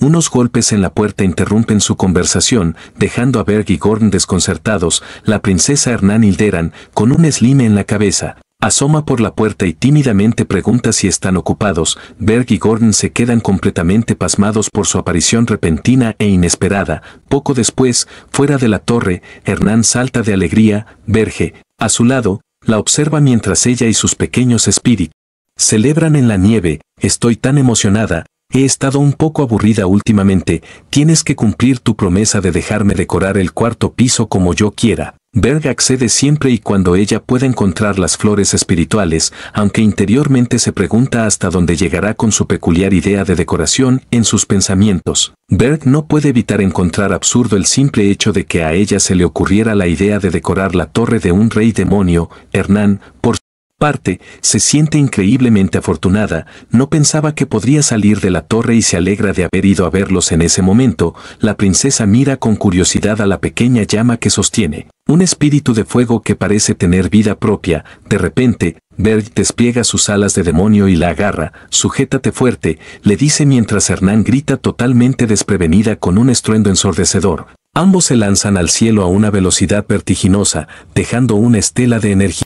A su paso, suspendida en el aire, Hernán aprieta los ojos con fuerza, abrumada por la increíble velocidad del ascenso. Poco a poco su miedo se disipa y la curiosidad puede con ella. Hernán abre lentamente los ojos para contemplar el paisaje. Un «wow» ahogado se escapa de sus labios. No se dio cuenta el día que la secuestraron porque estaba oscuro, pero ahora el mundo se revela ante ella. Inmenso y vasto, la inmensidad del paisaje la conmueve profundamente. Una vista que nunca soñó que experimentaría. En su mente recuerda su pasado monótono, un ciclo interminable de entrenamiento mágico y estudios de la realeza. Pensaba que esa sería su vida hasta el día de su muerte. Atrapada dentro de los muros del palacio, aún en el aire, Hernán, conmovida, le dice a Bergab que es la única persona que ha volado sobre las montañas Ergest. Verge, indiferente, le recuerda que su tarea es detectar las flores espirituales. Para romper la formalidad, Berg dice que simplemente lo llame por su nombre, ya que pasarán bastante tiempo juntos. Hernán se sorprende por su cambio repentino de tono. Sin embargo, la paciencia de Berg se agota. Le recuerda a Hernán que parece olvidar su posición y la amenaza con enviarla a la mazmorra subterránea. Ella, asustada, se disculpa y se prepara para obedecer. Al instante, Hernán ordena a sus pequeños espíritus acuáticos dispersarse y buscar las flores espirituales en las montañas inferiores. Verge piensa con cinismo, duda que lo hallen pronto, pero admite que serán más rápidos que él o Gordon para tal labor. Para su total sorpresa, un momento después, Hernán grita emocionada: «La encontré». Verge no puede esconder su estupefacción, y allí está una bella flor espiritual de un brillante azul hielo, resplandeciendo en el paisaje desolado. Pero su alegría es breve, pues unos invitados indeseados llegaron antes. Una horda de orcos enormes y brutales rodea la flor. Verge aterriza ante ellos con la autoridad del rey demoníaco. Les ordena que, si les queda honor, obedezcan, dejen la flor y se marchen. Los orcos se rehúsan rotundamente. «No escuchamos palabras de demonios», gruñe uno. «No nos agradas, morirás». Una risa maníaca surge de Verge. «Jajaja, Gordon tenía razón», piensa con una sonrisa torcida y siniestra. «Qué tonto fui al esperar que bestias pensaran». Pequeños cuernos brotan en su cabeza mientras su energía demoníaca púrpura se libera. «Simplemente los reduciré a cenizas». Un torrente de poder oscuro envuelve a los orcos que gritan en agonía al ser consumidos por llamas demoníacas. La energía de Verge devora a las criaturas, mostrando la abrumadora diferencia de poder. En un intento desesperado, los orcos deciden atacar primero al más débil. Dos se lanzan directo hacia Hernán. Sin inmutarse, Verge alza una mano y concentra su energía en una esfera protectora. Una barrera de energía demoníaca se materializa alrededor de Hernán, interceptando a los orcos y aniquilándolos al instante en un violento estallido. Hernán observa atónita, sabe que los orcos son capaces de derrotar a ogros y trabajan en equipo, pero ni siquiera pudieron acercarse, con los enemigos menores eliminados. Verge cruza los brazos, concentrando aún más su poder para el golpe final. Hernán se da cuenta de que está a punto de presenciar algo increíble, y entonces lo desata, el verdadero y abrumador poder del rey demoníaco. Una explosión de energía oscura arrasa todo a su paso. Silencio vuelve al campo de batalla nevado, ahora cubierto por los restos carbonizados de la horda. Finalmente, en paz, Hernán se arrodilla ante la flor espiritual, un jacinto de atributo agua barra diagonal hielo diagonal. ¡Wow! Es tan pura en maná, exclama maravillada, al ver la codicia en sus ojos. Verge le advierte secamente que no la desee. Hernán, intimidada, responde con un sumiso asentimiento. Verge le ofrece un trato. Si encuentras más, podrás quedarte con una. Esto renueva la determinación de Hernán. Lo intentaré, exclama. Verge reflexiona si los humanos solo se animan con una zanahoria. Pero lamentablemente, aunque Hernán buscó hasta quedar exhausta, no hallaron ni un solo brote más. La búsqueda, por ahora, ha terminado. De vuelta en la solitaria y helada torre de Verge, la noche ha caído. En su sala del trono, Verge examina la única flor espiritual conseguida, reflexiona sobre la princesa Hernán. Al principio pensé que secuestrarla fue un error, pero ahora, al verla dormir plácidamente, cubierta con su manto y rodeada de sus espíritus, se da cuenta de que podría ser más útil de lo pensado. Gorn interrumpe sus pensamientos. Rey demoníaco, acabo de recibir contacto de Granada. Verge, sorprendido, comenta lo rápido que ha sido. Gorn informa, el héroe, junto con otros 32 héroes, ha partido de la capital de Ilderan. Sin embargo, no se dirigen hacia Ergest, en cambio, siguen el camino clásico del héroe. Formar un grupo, crecer completando misiones aldeanas y fortalecerse en el viaje. Como siempre, el previsor Gorn ha preparado varios planes para el viaje del héroe, presentándolos en pantallas holográficas para que Verge los revise. Pero Verge, con un simple gesto, descarta todos los planes enviándolos a la papelera. Gorn se queda boquiabierto, incapaz de creerlo. Con una sonrisa socarrona, Verge anuncia, esta vez no enviaremos monstruos ni interrupciones al viaje del héroe. ¿Perdón? Exclama Gorn completamente confundido. Verge explica, las interrupciones a medias solo fortalecen a los héroes. Luego le da una orden sorprendente a Gorn, transmítele a Granada que se una al viaje del héroe con mercenarios, que los ayude y gane su confianza. Gorn se lamenta. Verge, una vez más, no sigue el estándar. Preocupado, señala, no podemos detener a los héroes con la torre actual. Verge lo tranquiliza, me encargaré de reforzarla, y revela cómo planea hacerlo. Con un enano. Gorn estalla en un grito de pánico. ¿Qué? ¿Ahora quieres meter a un enano aquí junto con la humana y el elfo? Nos convertiremos en un asilo. Verge libera una pequeña ráfaga de su aura demoníaca, suficiente para callar a Gorn, quien solo puede gemir de miedo. Verge aclara, no planeo detener a los héroes simplemente con un enano. Para ser preciso, necesito herramientas mágicas de los enanos. Pinta un escenario. Los héroes, acostumbrados a los estándares, abrirán la puerta del primer piso esperando monstruos débiles, pero, ¿y si en su lugar son recibidos por docenas de cañones? Gorn queda atónito. Ante la genialidad del plan, docenas de cañones en el primer piso, los héroes nunca estarían preparados para eso. Aún así, la mente de Gorn, tan apegada a las reglas, no puede evitar pensar que esto se aleja demasiado de los estándares. El ayudante mira el trono vacío, su mente corriendo a toda velocidad mientras intenta procesar el plan herético de su señor. Y de repente las piezas encajan de la manera más aterradora posible. Gorn se da cuenta de lo que significa reforzar con un enano y grita horrorizado, Dios santo, otro secuestro. La escena se traslada a la ciudad subterránea de los enanos, Volfner, un lugar de piedra y cristales brillantes. En el corazón de la ciudad, un herrero trabaja incansablemente en su forja, el sonido del martillo contra el metal resonando con fuerza. Él es Roger Fradedy, el mejor herrero enano, en la gris y bulliciosa ciudad de los enanos, protegida por una imponente muralla y dos guardianes de mirada firme. Berg, envuelto en su capa, se acerca hacia ellos con pasos medidos, sintiendo como las miradas curiosas y suspicaces de los enanos lo siguen desde las almenas, mientras se pregunta si podrá franquear las defensas.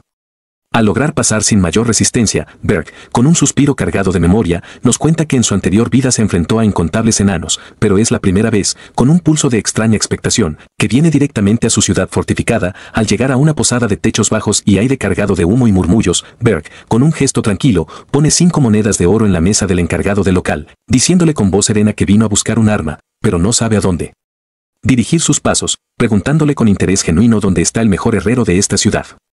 El enano que atiende el local, con ojos que brillan de codicia, sostiene las 5 monedas con satisfacción y una sonrisa amplia que arruga su rostro, respondiendo con voz ronca que, para ser un humano, sabes cómo hablar con nosotros, ¿verdad? Berg, confundido por la calidez repentina, le dice que ha oído, en susurros y leyendas, que los enanos son tan codiciosos como los héroes, a lo que el encargado, soltando una carcajada breve, le responde que está en lo cierto, explicando con gestos amplios que solo tiene que adentrarse en la ciudad y ahí encontrará un agujero enorme, una boca oscura en la roca, y ese será su destino, pero si toma el ascensor, este verificará su identidad y lo llevará al piso que desee, ya que es un sistema de doble seguridad, ingenioso y desconfiado, para identificar intrusos. Berg, con una sonrisa audaz que se esboza bajo su capucha, toma la segunda opción, la más directa, y es saltar la muralla en vez de ir por el ascensor, bajando rápidamente por el túnel subterráneo, desplazándose en la penumbra con una elegancia felina y silenciosa, sintiendo el aire fresco ascender. Berg bajó hasta el último piso de abajo, y frente a él, con el corazón latiendo con fuerza, se observa su objetivo, abriendo la puerta con sigilo absoluto, donde observa, con admiración contenida, a un enano trabajando con su martillo frente a un horno encendido a altísima temperatura, cuyo calor ondea en el aire. Este enano, concentrado y poderoso, sostiene y golpea con su martillo para crear su creación con una precisión milimétrica, es el mejor en su trabajo, nombrado Roger Fried. Berg, anonadado, nota 2 cosas, como su espalda, ancha y fuerte, baila con cada golpe del martillo, preguntándose, con un asomo de duda, si este es realmente el mejor herrero.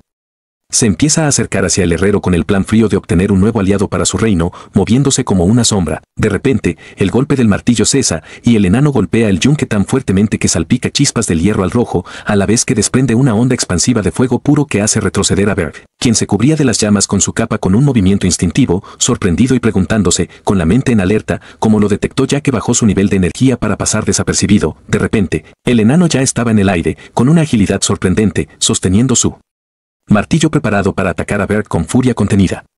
Rápidamente, nuestro protagonista bloqueó con su mano, envuelta en una aura oscura, el martillo que brillaba envuelto en fuego, con la mirada seria y penetrante, preguntándole si él era un héroe. A lo que este enano, con una sonrisa feroz y orgullosa, le dijo, sí, soy un héroe, Roger Fried, soy el que encarna el poder de un héroe demonio, ¿cómo te atreves a entrar en la ciudad de los enanos? No saldrás con vida. Con una sonrisa tranquila y desafiante, Berg le dice, parece ser así, pero tú eres muy débil, yo soy un demonio, agarrando del cuello al enano con facilidad aterradora, finalizando diciendo, con una voz que resonó en la estancia, que no es un simple demonio, al contrario, él es el rey demonio. El enano, con los ojos desencajados, soltó su martillo en el piso, produciendo un resonar metálico que sonó como el fin del combate. De repente, entraron 2 enanos al lugar, disculpándose por entrar de imprevisto, preguntando con voz alarmada qué fue el alboroto que escucharon. Sin embargo, ante sus ojos confundidos, no estaba el susodicho, el horno estaba apagado y nadie se encontraba en la estancia vacía. Esta información alarmante recorrió como un reguero de pólvora toda la ciudad de los enanos, informando a gritos y trompetas que han secuestrado a Roger y que deben sellar las puertas de inmediato, sin permitir que el intruso salga. Revisen cada rincón, cada grieta. Berg, arriba de un edificio, sujetaba al enano que estaba mareado, observando con ojos calculadores como todos los enanos lo buscaban como un enjambre enfurecido, diciéndole al enano, con un tono gélido, que si hacía algún ruido, moriría inmediatamente. Este, tendido en el piso frío, de reojo lo observaba, preguntando con voz temblorosa por qué está aquí el rey demonio. ¿Es por la princesa? Berg le decía, con indiferencia fingida, que la princesa le da igual, a lo que el enano, con un hilillo de valentía, le decía que no le mienta. Con una mirada decidida y honesta, nuestro protagonista le decía que es la verdad. Escuchó que los herreros enanos siempre tenían su propio túnel secreto por si acaso, así que, con un gesto imperativo, guíame. El enano, que estaba tendido en el piso, maldecía, chasqueando los dientes, diciéndose a sí mismo, con pánico, que el rey demonio le está mintiendo y su objetivo es la princesa, maldita sea. Tenía miedo de luchar contra el rey demonio, así que vivía en silencio hasta ahora, entre lágrimas amargas, maldiciendo su destino, preguntándose por qué le pasa esto a él. Observamos su ventana de estado, héroe enano Roger Fried, especialidad, herrero, débil. Berg, con una mirada decidida y un plan claro, comentaba que si no le decía su ruta secreta, entonces secuestrará a la princesa y lo dejará ir, cargando con la culpa. Observamos la imaginación vívida de nuestro protagonista, donde el enano vende a la princesa por su libertad, y nuestro protagonista le decía, con sorna, que sería gracioso que la noticia de que un héroe egoísta vendió a la princesa y rogó por su vida se esparciera, y si corren los rumores, ¿cómo lo verán los enanos? El enano, gritando con desesperación, le decía que eso no es justo, maldiciéndolo por ser un ente cruel. El enano pensaba, con angustia, que sus días serían de dolor si traicionara a la princesa, ya que todos sabían que él era débil, y si se corre el rumor de que vendió a la princesa, todos lo creerán. Y eso significa una vida de tortura y deshonra. Berk le daba un último ultimátum, con voz calmada pero firme: ahora elige tú mismo, ¿vendes a la princesa o me sigues? El enano pensaba, con el corazón en un puño, que por supuesto que elegiría a la princesa, pero no quiero que me torturen. Nuestro protagonista se acercó a su oído y le susurró, con una promesa solemne: si me ayudas, te garantizo tu seguridad, lo juro por el código del rey demonio. El enano se decía, con asombro, que el código del rey demonio es la propia fe que los seres demoníacos veneran y nunca, jamás, romperán una promesa hecha bajo ese código. Cerrando los ojos, con resignación profunda, aceptaba su destino, con una mirada deslumbrante de nueva lealtad forzada, diciéndole: entonces acepto, y ahora lo siga, e iremos al túnel, mi venerado rey demonio.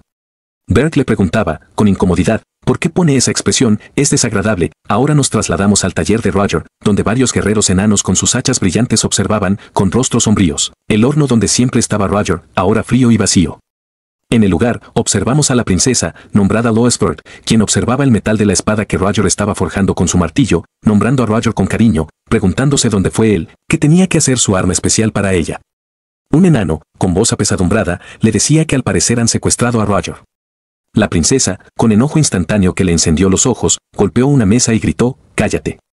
Eres un héroe, ¿cómo pueden secuestrar a un héroe? El enano, con una gota de sudor frío, le decía, titubeante, que puede que sea un héroe, pero es herrero, así que no es tan fuerte en combate. La princesa, con un gesto brusco y autoritario, levantó la mano, ordenando a sus guerreros, con una voz que cortaba el aire como un látigo, que encuentren al maldito secuestrador y lo traigan ante ella inmediatamente, a lo que ellos, con un coro ronco y decidido, alzaron la voz diciendo: sí, al unísono.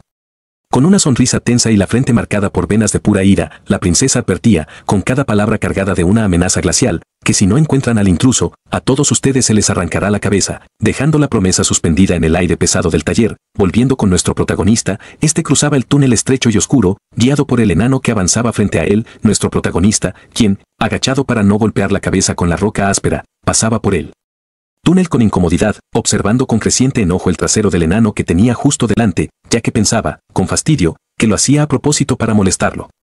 Con una mirada enojada y un ceño fruncido, nuestro protagonista le preguntaba, con sarcasmo: ¿cuánto tiempo tendré que ver esa cosa asquerosa? A lo que el enano, tartamudeando y con gotas de sudor frío resbalando por sus sienes, decía que el pasaje es estrecho, así que no puedo evitarlo, y añadía, con voz apresurada, que ya casi llegamos, así que aguanta un poco más, por favor. Tras, por fin, salir por la salida oculta del túnel, nuestro protagonista, erguéndose y estirando la espalda, observaba desde las sombras la ciudad de los enanos, que ahora, completamente alarmada, hacía un ruido ensordecedor con faroles de luces de búsqueda que cortaban la noche como cuchillos, mientras gritos de alarma resonaban por doquier. El enano, con un suspiro de alivio, le decía que hasta aquí llegó su papel: ya te mostré el túnel, así que las gracias tú solo, rey demonio. Me voy, intentando dar media vuelta con torpeza.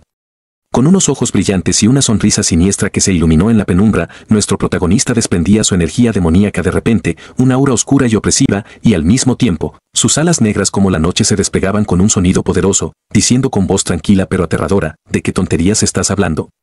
El enano, con el corazón helado, mencionaba, con voz quebrada: ¿no lo juraste? Por el código, si te ayudaba, garantizarías mi seguridad. Berk, con una sonrisa diabólica que no llegaba a sus ojos fríos, le decía: esas malditas reglas me dan igual, nunca las he seguido.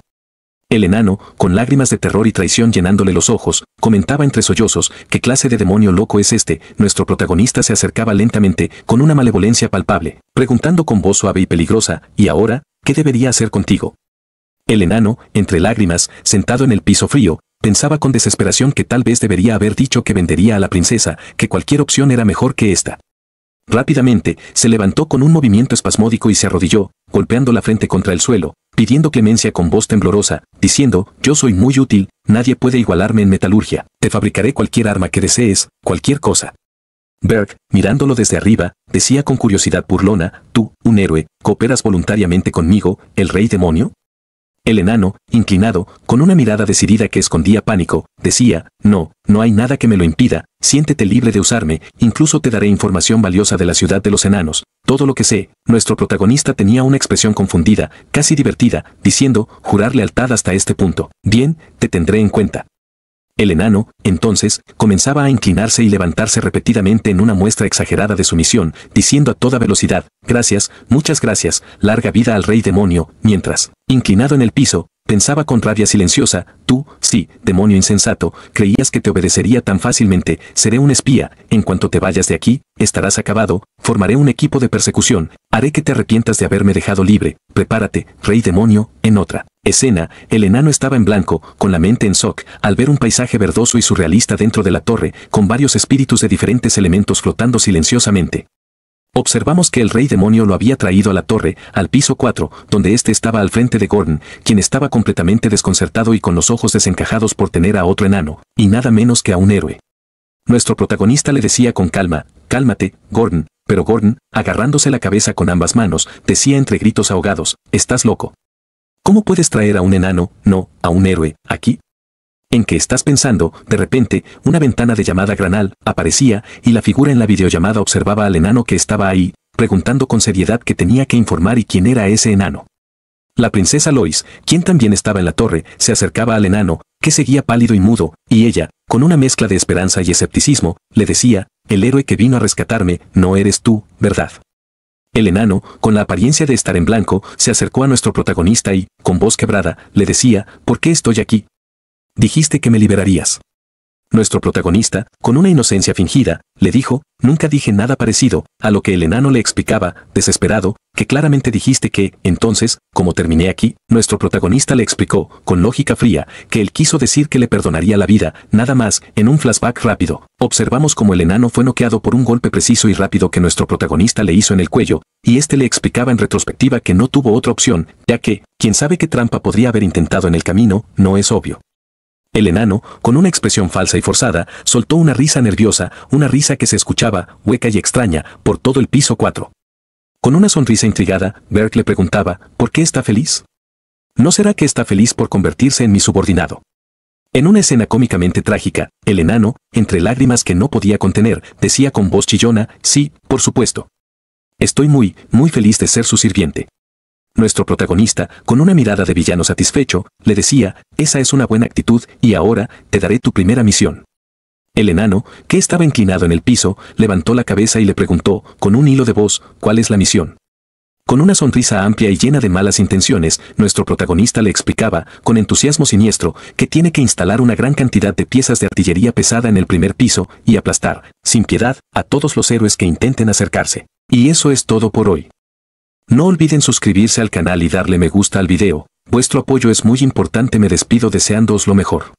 En otra escena, nos trasladamos a un castillo, donde dentro se aprovisiona el héroe Ergest, mientras que Granal, quien espiaba desde fuera, informaba a través del panel digital con voz urgente, diciendo que hay un rumor circulando ahora mismo sobre el viaje del héroe, aparentemente el nuevo rey demonio puede usar llamas negras, por lo que los héroes están utilizando equipo resistente al fuego. También circulan rumores de que la razón por la que el nuevo rey demonio no envía bestias es porque tiene miedo. Al otro lado del panel, Berg, con un tono sereno y calculador, le respondía que ya lo entendía, ya que todavía no han perdido su intención asesina, pero no podrán obtener nada del viaje del héroe, ya sea honor en batalla o riquezas, por lo que al final perderán interés y los héroes no podrán crecer. Es una batalla contra el tiempo, así que no hay problema, solo sigue monitoreándolos. Granal, con una voz firme y leal, decía que se sentía a la orden, prometiendo que lo mantendría informado apenas consiguiera más información, mientras internamente pensaba, casi gritando de frustración, que al no enviar monstruos demoníacos,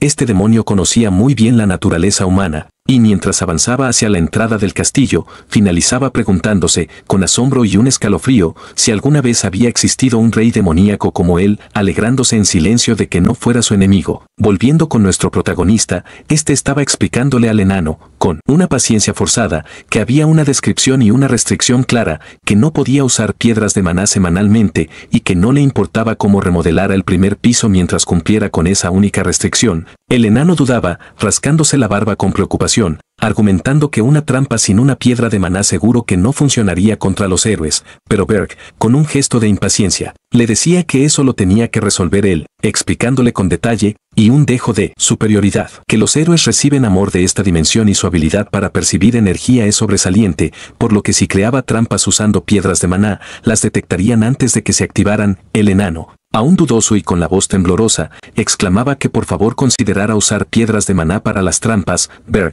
ya harto y con un enojo palpable, liberó su energía oscura en la palma de su mano, amenazando con una voz baja y peligrosa, diciendo que estaba seguro de haber traído al mejor herrero con él, pero si había cometido un error, entonces no tendría más opción que traer a alguien más. De repente, el enano, con sudor frío en la frente y un grito de miedo, exclamó que ahora que lo pensaba, si había una manera. Berg se tranquilizó ligeramente, con un suspiro de fastidio, y le mencionó que debió decir eso antes, preguntando cuál era. Selena, con una sonrisa falsa y nerviosa, dijo que había inventado una herramienta mágica que podía ocultar los rastros de maná, pero que tomaba 3 años crearla, aunque tenía una en su taller. Berg, con un gesto de incredulidad y frustración, liberó nuevamente su energía oscura en su palma, preguntando si esa fue la única excusa que se le ocurrió para huir. Selena, entre lágrimas y con voz quebrada, le dijo que no, jurando que hablaba en serio. Berg se acercó a él, con pasos lentos y amenazantes, materializando energía oscura alrededor del cuello del enano y amenazándolo con una voz sibilante,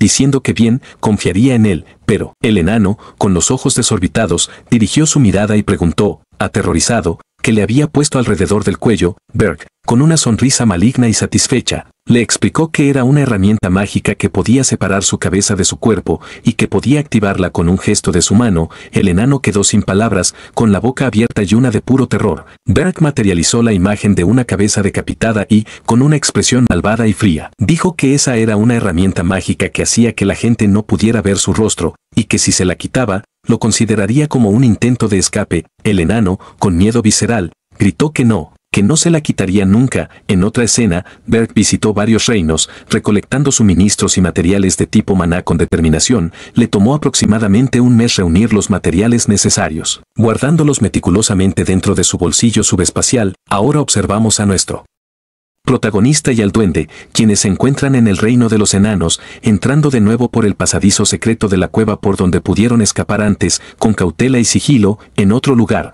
un enano estaba a punto de ser golpeado por una madera, pero logró esquivarlo por poco, y era la princesa quien, con enojo desbordante y los puños temblorosos, preguntaba, con voz cortante, que si había pasado un mes y medio y aún no lo encontraban, cuestionando qué tan incompetentes podían ser. Mientras un anciano intentaba calmarla pidiendo paciencia, un guerrero, con valentía temeraria, alzó la voz, diciendo que los herreros habían excavado demasiados túneles y que estaban investigando cada uno, pero que era muy probable que ya se hubieran ido. La princesa, con enojo feroz, volteó su mirada hacia él, diciendo, con sarcasmo venenoso, que por supuesto que se habían ido, que serían unos idiotas si se hubieran quedado con un rehén secuestrado. Luego, con fuerza brutal, levantó al enano guerrero de la cabeza, añadiendo, con una calma aterradora, que le daba exactamente 2 semanas más, y si no encontraban al secuestrador para entonces, todos morirían. El enano, con dolor y miedo, tartamudeó que sí, prometiendo que los encontrarían. Luego, la princesa, con autoridad absoluta, ordenó a todos sus guerreros que fueran y llenaran todos los túneles que habían creado los herreros. El grupo de guerreros, asintiendo con resignación y urgencia, se marchó al unísono, diciendo que sí, mi señora. Enseguida, ahora, la princesa quedó sola en el silencio, suspirando con frustración y cansancio.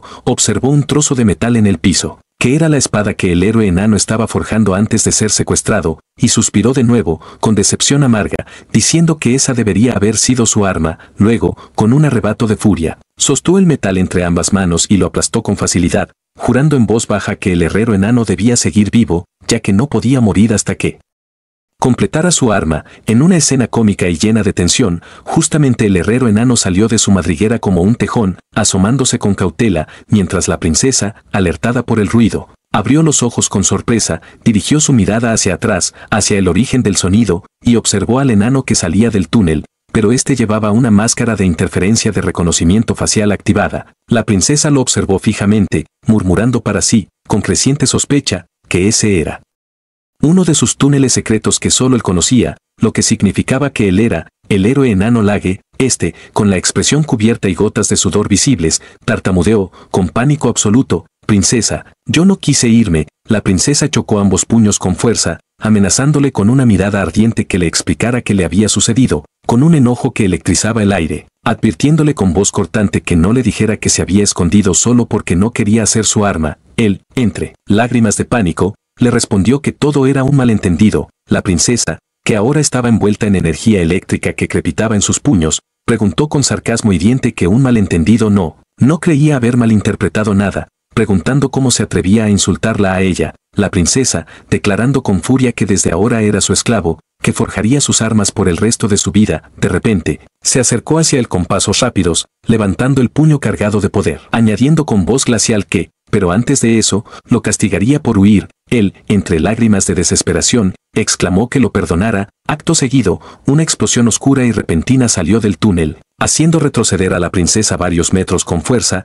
Ella se recuperó apoyando una mano en el piso, mirando con sorpresa y alerta, preguntando a esta nueva presencia quién era. Nuestro prota, que también usaba la máscara de interferencia facial, murmuró al herrero enano con urgencia que tomara el equipo que necesitara y lo hiciera rápido. Este, con patitas ágiles y movimientos nerviosos, avanzó diciendo que ya estaba en eso. La princesa, con el ceño fruncido y los ojos llenos de ira, preguntó quién demonios era él y por qué ayudaba a ese enano despreciable. Ver le dijo con tono desafiante que él era el amor del pobre herrero al que estaba extorsionando. Ya harta, la princesa se abalanzó de un Southwards Hem, con ambos puños cubiertos de energía eléctrica y gritando que era su esclavo y que forjaría sus armas para siempre. En un instante, dio varios golpes simultáneos rápidos como relámpagos, mientras preguntaba con cada impacto quién era él para quitárselo. Nuestro prota no decía nada, solo bloqueaba los golpes con su energía oscura con movimientos precisos, observando a su oponente con seriedad y concentración, para luego, aprovechando una apertura mínima, lanzar una patada rápida, pero la princesa logró bloquearla agarrando su pierna con fuerza, mientras con la otra mano ya tenía preparado un golpe cargado de energía. Nuestro prota sintió el peligro inminente, y en un instante, un golpe feroz le dio de lleno, haciéndole estrellar contra la pared con un impacto seco. La princesa exclamó con triunfo diciendo que ahora era el turno del héroe enano, pero en ese breve instante, nuestro prota salió de los escombros de la pared de un salto ágil, y en un movimiento fluido, le agarró la cabeza a la princesa, quien con la otra mano intentó contraatacar cubierta de energía, pensando que ya estaba todo decidido, preparándose para un golpe definitivo. La princesa apenas logró percatarse, y rápidamente, varios golpes chocaron en una lluvia de ataques, haciendo sonidos metálicos y resonantes en el lugar, cada uno esquivando y bloqueando con destreza. Ver nos cuenta con un pensamiento rápido que ella es la princesa Louise Berg, la segunda princesa del reino enano, y aunque no es una heroína, es excepcionalmente fuerte, recordando que antes de su regresión, ella era una de las más fuertes, mucho más poderosa de lo que es ahora. Ver esquivó un golpe por poco y pensó, con frialdad estratégica, que podría matarla antes de que llegara a crecer, pero tendría que usar toda su fuerza y energía de muñeca. Además, no era tan fuerte comparado con antes de la regresión. Observó la situación con preocupación, considerando que podría ser capturado por sus soldados si se demoraba, preguntándose cómo. Si usaba su poder, ella ya sabría que era un rey demonio. En ese instante, en el lugar resonaban varios choques que impactaban y retumbaban, levantando piedras y polvo, mientras que el héroe enano buscaba frenéticamente los objetos que necesitaba y extraía dichos objetos con manos temblorosas. Ver retrocedió hacia atrás donde el héroe enano y le preguntó con voz apremiante si ya tenía todos los objetos que necesitaba. Este le respondió, sin levantar la vista, que estaba desmantelándolo ahora. Observamos una gran máquina esférica con varios núcleos azules brillantes frente al enano, que era nombrada dicha máquina fantasma de maná. Habilidad, ocultar rastro de maná, tamaño extremadamente grande, creador, Lage. Ver liberó su energía oscura en un aura amenazante y advirtió con voz grave que si quería morir, que lo terminara en un minuto. El enano respondió, con voz entrecortada por el esfuerzo, que iba tan rápido como podía. En ese breve instante, la princesa se lanzó hacia adelante con ambos puños cubiertos de energía eléctrica que crepitaba con furia, preguntándole con voz cargada de ira quién le había dicho que podía hacer eso. Ver desvió su mirada hacia el enano por un segundo, advirtiéndole con tono frío que si las cosas se ponían feas, lo dejaría atrás. El enano, entre lágrimas y con la respiración agitada, decía que entendía, prometiendo terminarlo lo más rápido que humanamente pudiera. Ver observó la situación, comentando para sus adentros que no tenía idea de cuánto tiempo podría aguantar si usaba su verdadera energía demoníaca, ya que ambas energías chocaron con un estruendo sordo. La princesa con su puño eléctrico destellante y nuestro prota con ambas manos que bloqueaban la onda de fuerza, mientras el enano se esforzaba al límite, con la frente cubierta de venas hinchadas, para extraer los objetos que necesitaba. La princesa, sin rendirse, le decía con determinación feroz que no sabía de dónde había venido, pero que no saldría vivo de allí, gritándole a Lage que le rompería las piernas para que nunca más pudiera escapar. Ver, con una sonrisa desafiante que asomaba bajo la máscara, Le susurró a la princesa que sonaba igual que un rey demonio, añadiendo con sarcasmo que lo sintiera, segunda princesa de los enanos, porque se llevaría a su herrero y a ese equipo. Un sonido metálico y agudo se escuchó al agrietarse, revelando que las válvulas de la máquina ya estaban completamente extraídas. El enano exclamó con un grito de alivio y triunfo que ya lo había desmantelado. Pero nuestro prota no respondía, concentrado en seguir bloqueando el golpe implacable de la princesa, con enojo cegador, maldijo al enano héroe, diciéndole que destruiría su preciada máquina por la que había vuelto,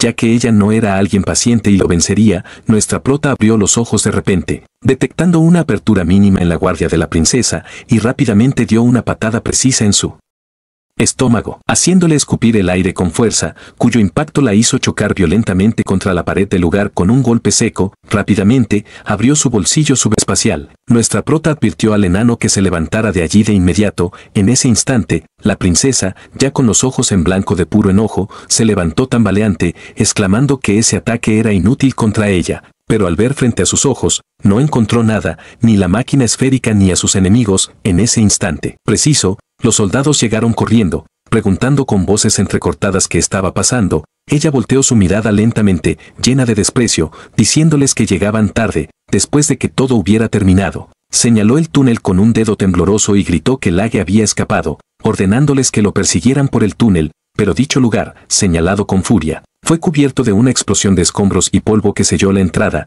Ella observó el lugar, confusa y con la respiración entrecortada, preguntándose si realmente no quería ser su arma tanto como para hacer eso. Luego, con una sonrisa siniestra que se extendía por su rostro, cubierta de venas que palpitaban de excitación, murmuró que qué interesante, muy interesante, Lage. Bien, te buscaré personalmente, aunque tenga que recorrer todo el continente. Definitivamente haré que te arrepientas de lo que hiciste hoy, Lage. Cambiamos de escena a la torre de Ver, en el primer piso, donde nuestro prota decidió dejar la esfera metálica mágica. Allí, Gore y la princesa observaban con asombro el gran tamaño de la esfera. Gore, quien ahora tenía el atuendo de un sirviente de limpieza, preguntaba a Ver con curiosidad qué era exactamente esa esfera de gran tamaño que había traído, mientras que la princesa solo observaba con los ojos muy abiertos. Maravillada por lo enorme y misteriosa que era la esfera, Berg alzó la voz con autoridad y les explicó que era una herramienta mágica necesaria para detener a los héroes. Lage, señalando la esfera con orgullo, afirmó que era su creación y le explicó a Berg que la instalación del fantasma de maná estaba completada. Berg, impaciente, le dijo que lo activara de inmediato, a lo que Lage accedió con un gesto nervioso. Luego, Berg se acercó a Lage, intimidándole a liberar su energía oscura en un aura palpable, y le advirtió con voz grave que no cometiera ningún error, ya que después de todo el trabajo que le había costado traer esa esfera hasta allí, esperaba que valiera la pena. Lage, con gotas de sudor frío en la frente, tartamudeó que por supuesto, jeje, activando. La esfera mágica de repente empezó a brillar con un tono color mar celeste que se intensificó, para después alumbrar todo el piso con una luz deslumbrante que cegó momentáneamente a nuestros protagonistas por lo brillante que era. El panel del sistema apareció de inmediato, anunciando que la torre reconocía al fantasma de maná y que la sincronización requería 10.000 puntos. Preguntando si deseaba sincronizar, Berg observó el panel con atención, analizando internamente y preguntándose si la torre realmente tenía una función así. Decidiendo confirmarlo por sí mismo, con una mirada decidida, accedió y dijo con firmeza que comenzara la sincronización. El panel le informó rápidamente que los puntos que se consumirían serían 11.182 puntos, lo cual le dejaría con solo 1.182 puntos, y que el fantasma de maná reconocía al rey demonio Bergteyas como su maestro. La esfera mágica empezó a emitir una energía demoníaca intensa que deslumbró nuevamente a nuestros protagonistas. El panel le informó con un tono mecánico que la fuente de poder del fantasma de maná había sido reemplazada por completo y que ahora la energía demoníaca sería su núcleo. Nuestro prota se alegró interiormente, pero al escuchar las risas excitadas de Lage, dirigió su mirada hacia él.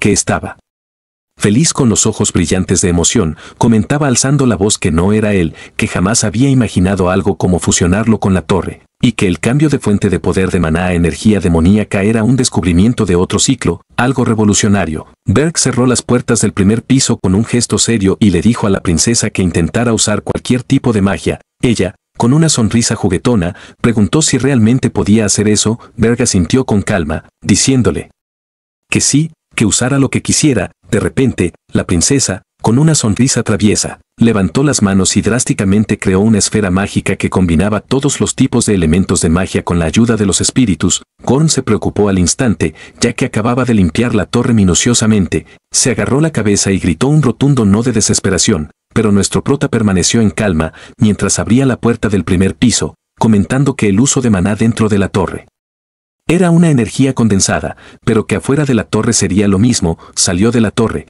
pisando el suelo nevado que crujía bajo sus pies, y continuó normalmente, diciendo que su hermana debería poder detectarse incluso fuera de la torre. De repente, volteó su mirada hacia la torre, las puertas del primer piso que estaban abiertas no se reflejaban nada en su interior. Con sorpresa, abrió los ojos con incredulidad, dándose cuenta de que no podía ver el interior de la torre y que no sentía ninguna presencia en absoluto, murmurando para sí que ese era el poder de una torre sincronizada con el fantasma de Maná. Extendió su mano con determinación y liberó su energía demoníaca dentro de las puertas, comentando que intentaría manipular la torre en este nuevo estado. Drásticamente, las puertas de la torre empezaron a desaparecer como un residuo de energía demoníaca que se disipaba en el aire. Acto siguiente, en el lugar, desapareció completamente la torre, dejando solo un silencio profundo en las montañas nevadas. Berg extendió nuevamente su mano, canalizando energía demoníaca que fluía como un río oscuro desde sus dedos. Y luego, como un acto de magia, la torre apareció ante sus ojos como un holograma sutil, sincronizado con su voluntad,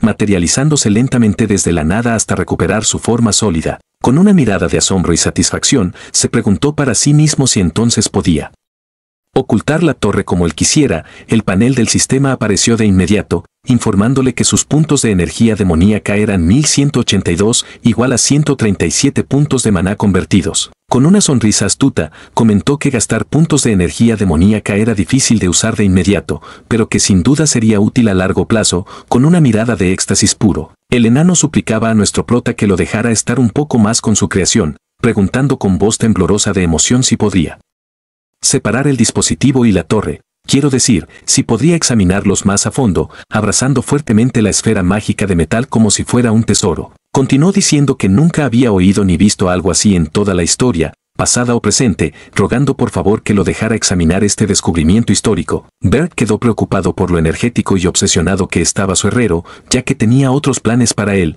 pero después de un momento de consideración, Berg accedió a la petición del enano Lage, diciendo que está bien, si él tenía que eliminar a los héroes en el primer piso, lo dejaría hacer lo que quisiera. Con una mirada emocionada y a la vez con la frente llena de venas marcadas y los puños apretados de pura emoción, Lage alzó la voz, diciendo que lo haría, por supuesto, añadiendo con determinación que vayamos contra esos héroes astutos. Luego, el enano, nuevamente lleno de energía, saltó hacia su creación con brincos de alegría, acercándose a la esfera con reverencia, mientras nuestro prota se acercaba a la princesa, diciéndole con tono serio que tenía una propuesta para ella, que enfrentara a los héroes que subieran al cuarto piso. Ella quedó confundida, exclamando un qué, con incredulidad, luego se señaló a sí misma y preguntó, con un dejo de sarcasmo, si quería que ella peleara contra los héroes, recordándole que era una princesa. ¿Sabía? Lage, con una sonrisa confiada, respondió rápidamente que también era una espiritista genio que ni siquiera quería regresar a su propio palacio real. Internamente,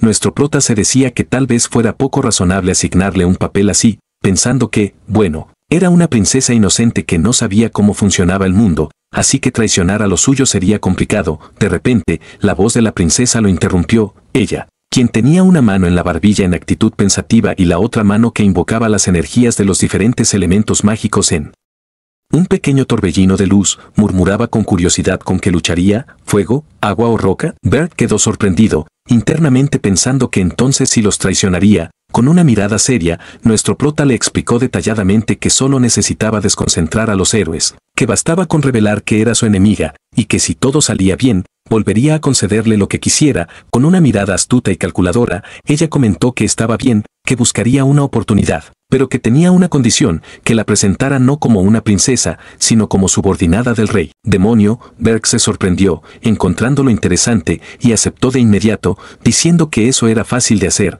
La princesa se alegró, con una sonrisa genuina que iluminó su rostro. Con una sonrisa coqueta y guiñando un ojo, la princesa se señaló a sí misma y preguntó, con tono juguetón, cómo se suponía que debía pelear, sugiriendo que usaría su apariencia para seducirlos. Afirmando que tenía confianza en eso, Berg, preocupado por la idea, le contestó con firmeza que no, que solo hiciera lo que le había dicho. Luego, nuestro prota estaba sentado en sus aposentos, planificando meticulosamente sus estrategias, y a su lado, Gorn, quien esperaba órdenes en silencio. Berg observaba sus planes detallados en los paneles holográficos, diciéndose internamente que con esto, los preparativos estaban más o menos completos, que en el primer piso reducirían el número de héroes con cañones masivos de maná, y en el cuarto piso los acabarían usando a la princesa como cebo, pero aún así, estaba lejos de ser suficiente. Tal como estaban, ni siquiera podía acabar con la mitad de los más de 200 héroes. Sacando de entre sus objetos la flor mágica contaminada, Berg la observaba con atención,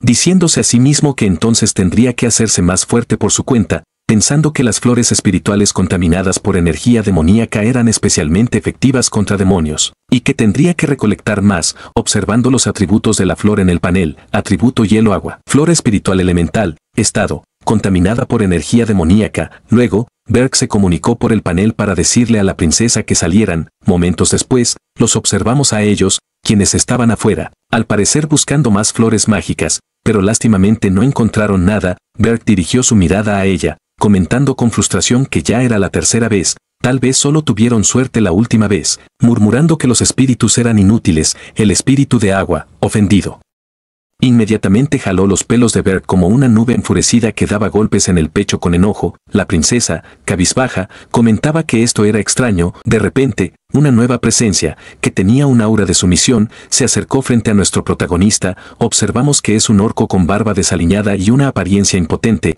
Berg levantó la mano con rapidez, mientras canalizaba energía demoníaca en un gesto amenazante, advirtiendo al orco que no tendría clemencia por volver a encontrarse con ellos, y que ya estaba harto de su tribu. De repente, la rodilla del orco se inclinó, resonando en el piso con un golpe seco, y es que el orco se arrodilló y se inclinó profundamente. Este decía con voz temblorosa: yo, Fruku, jefe de la tribu Escarcha Azul, te saludo, rey demonio. Observamos que varios orcos también estaban arrodillados detrás del líder, en filas ordenadas, todos en silencio, y luego, en un coro unánime, dijeron: por favor, acéptanos como tus parientes.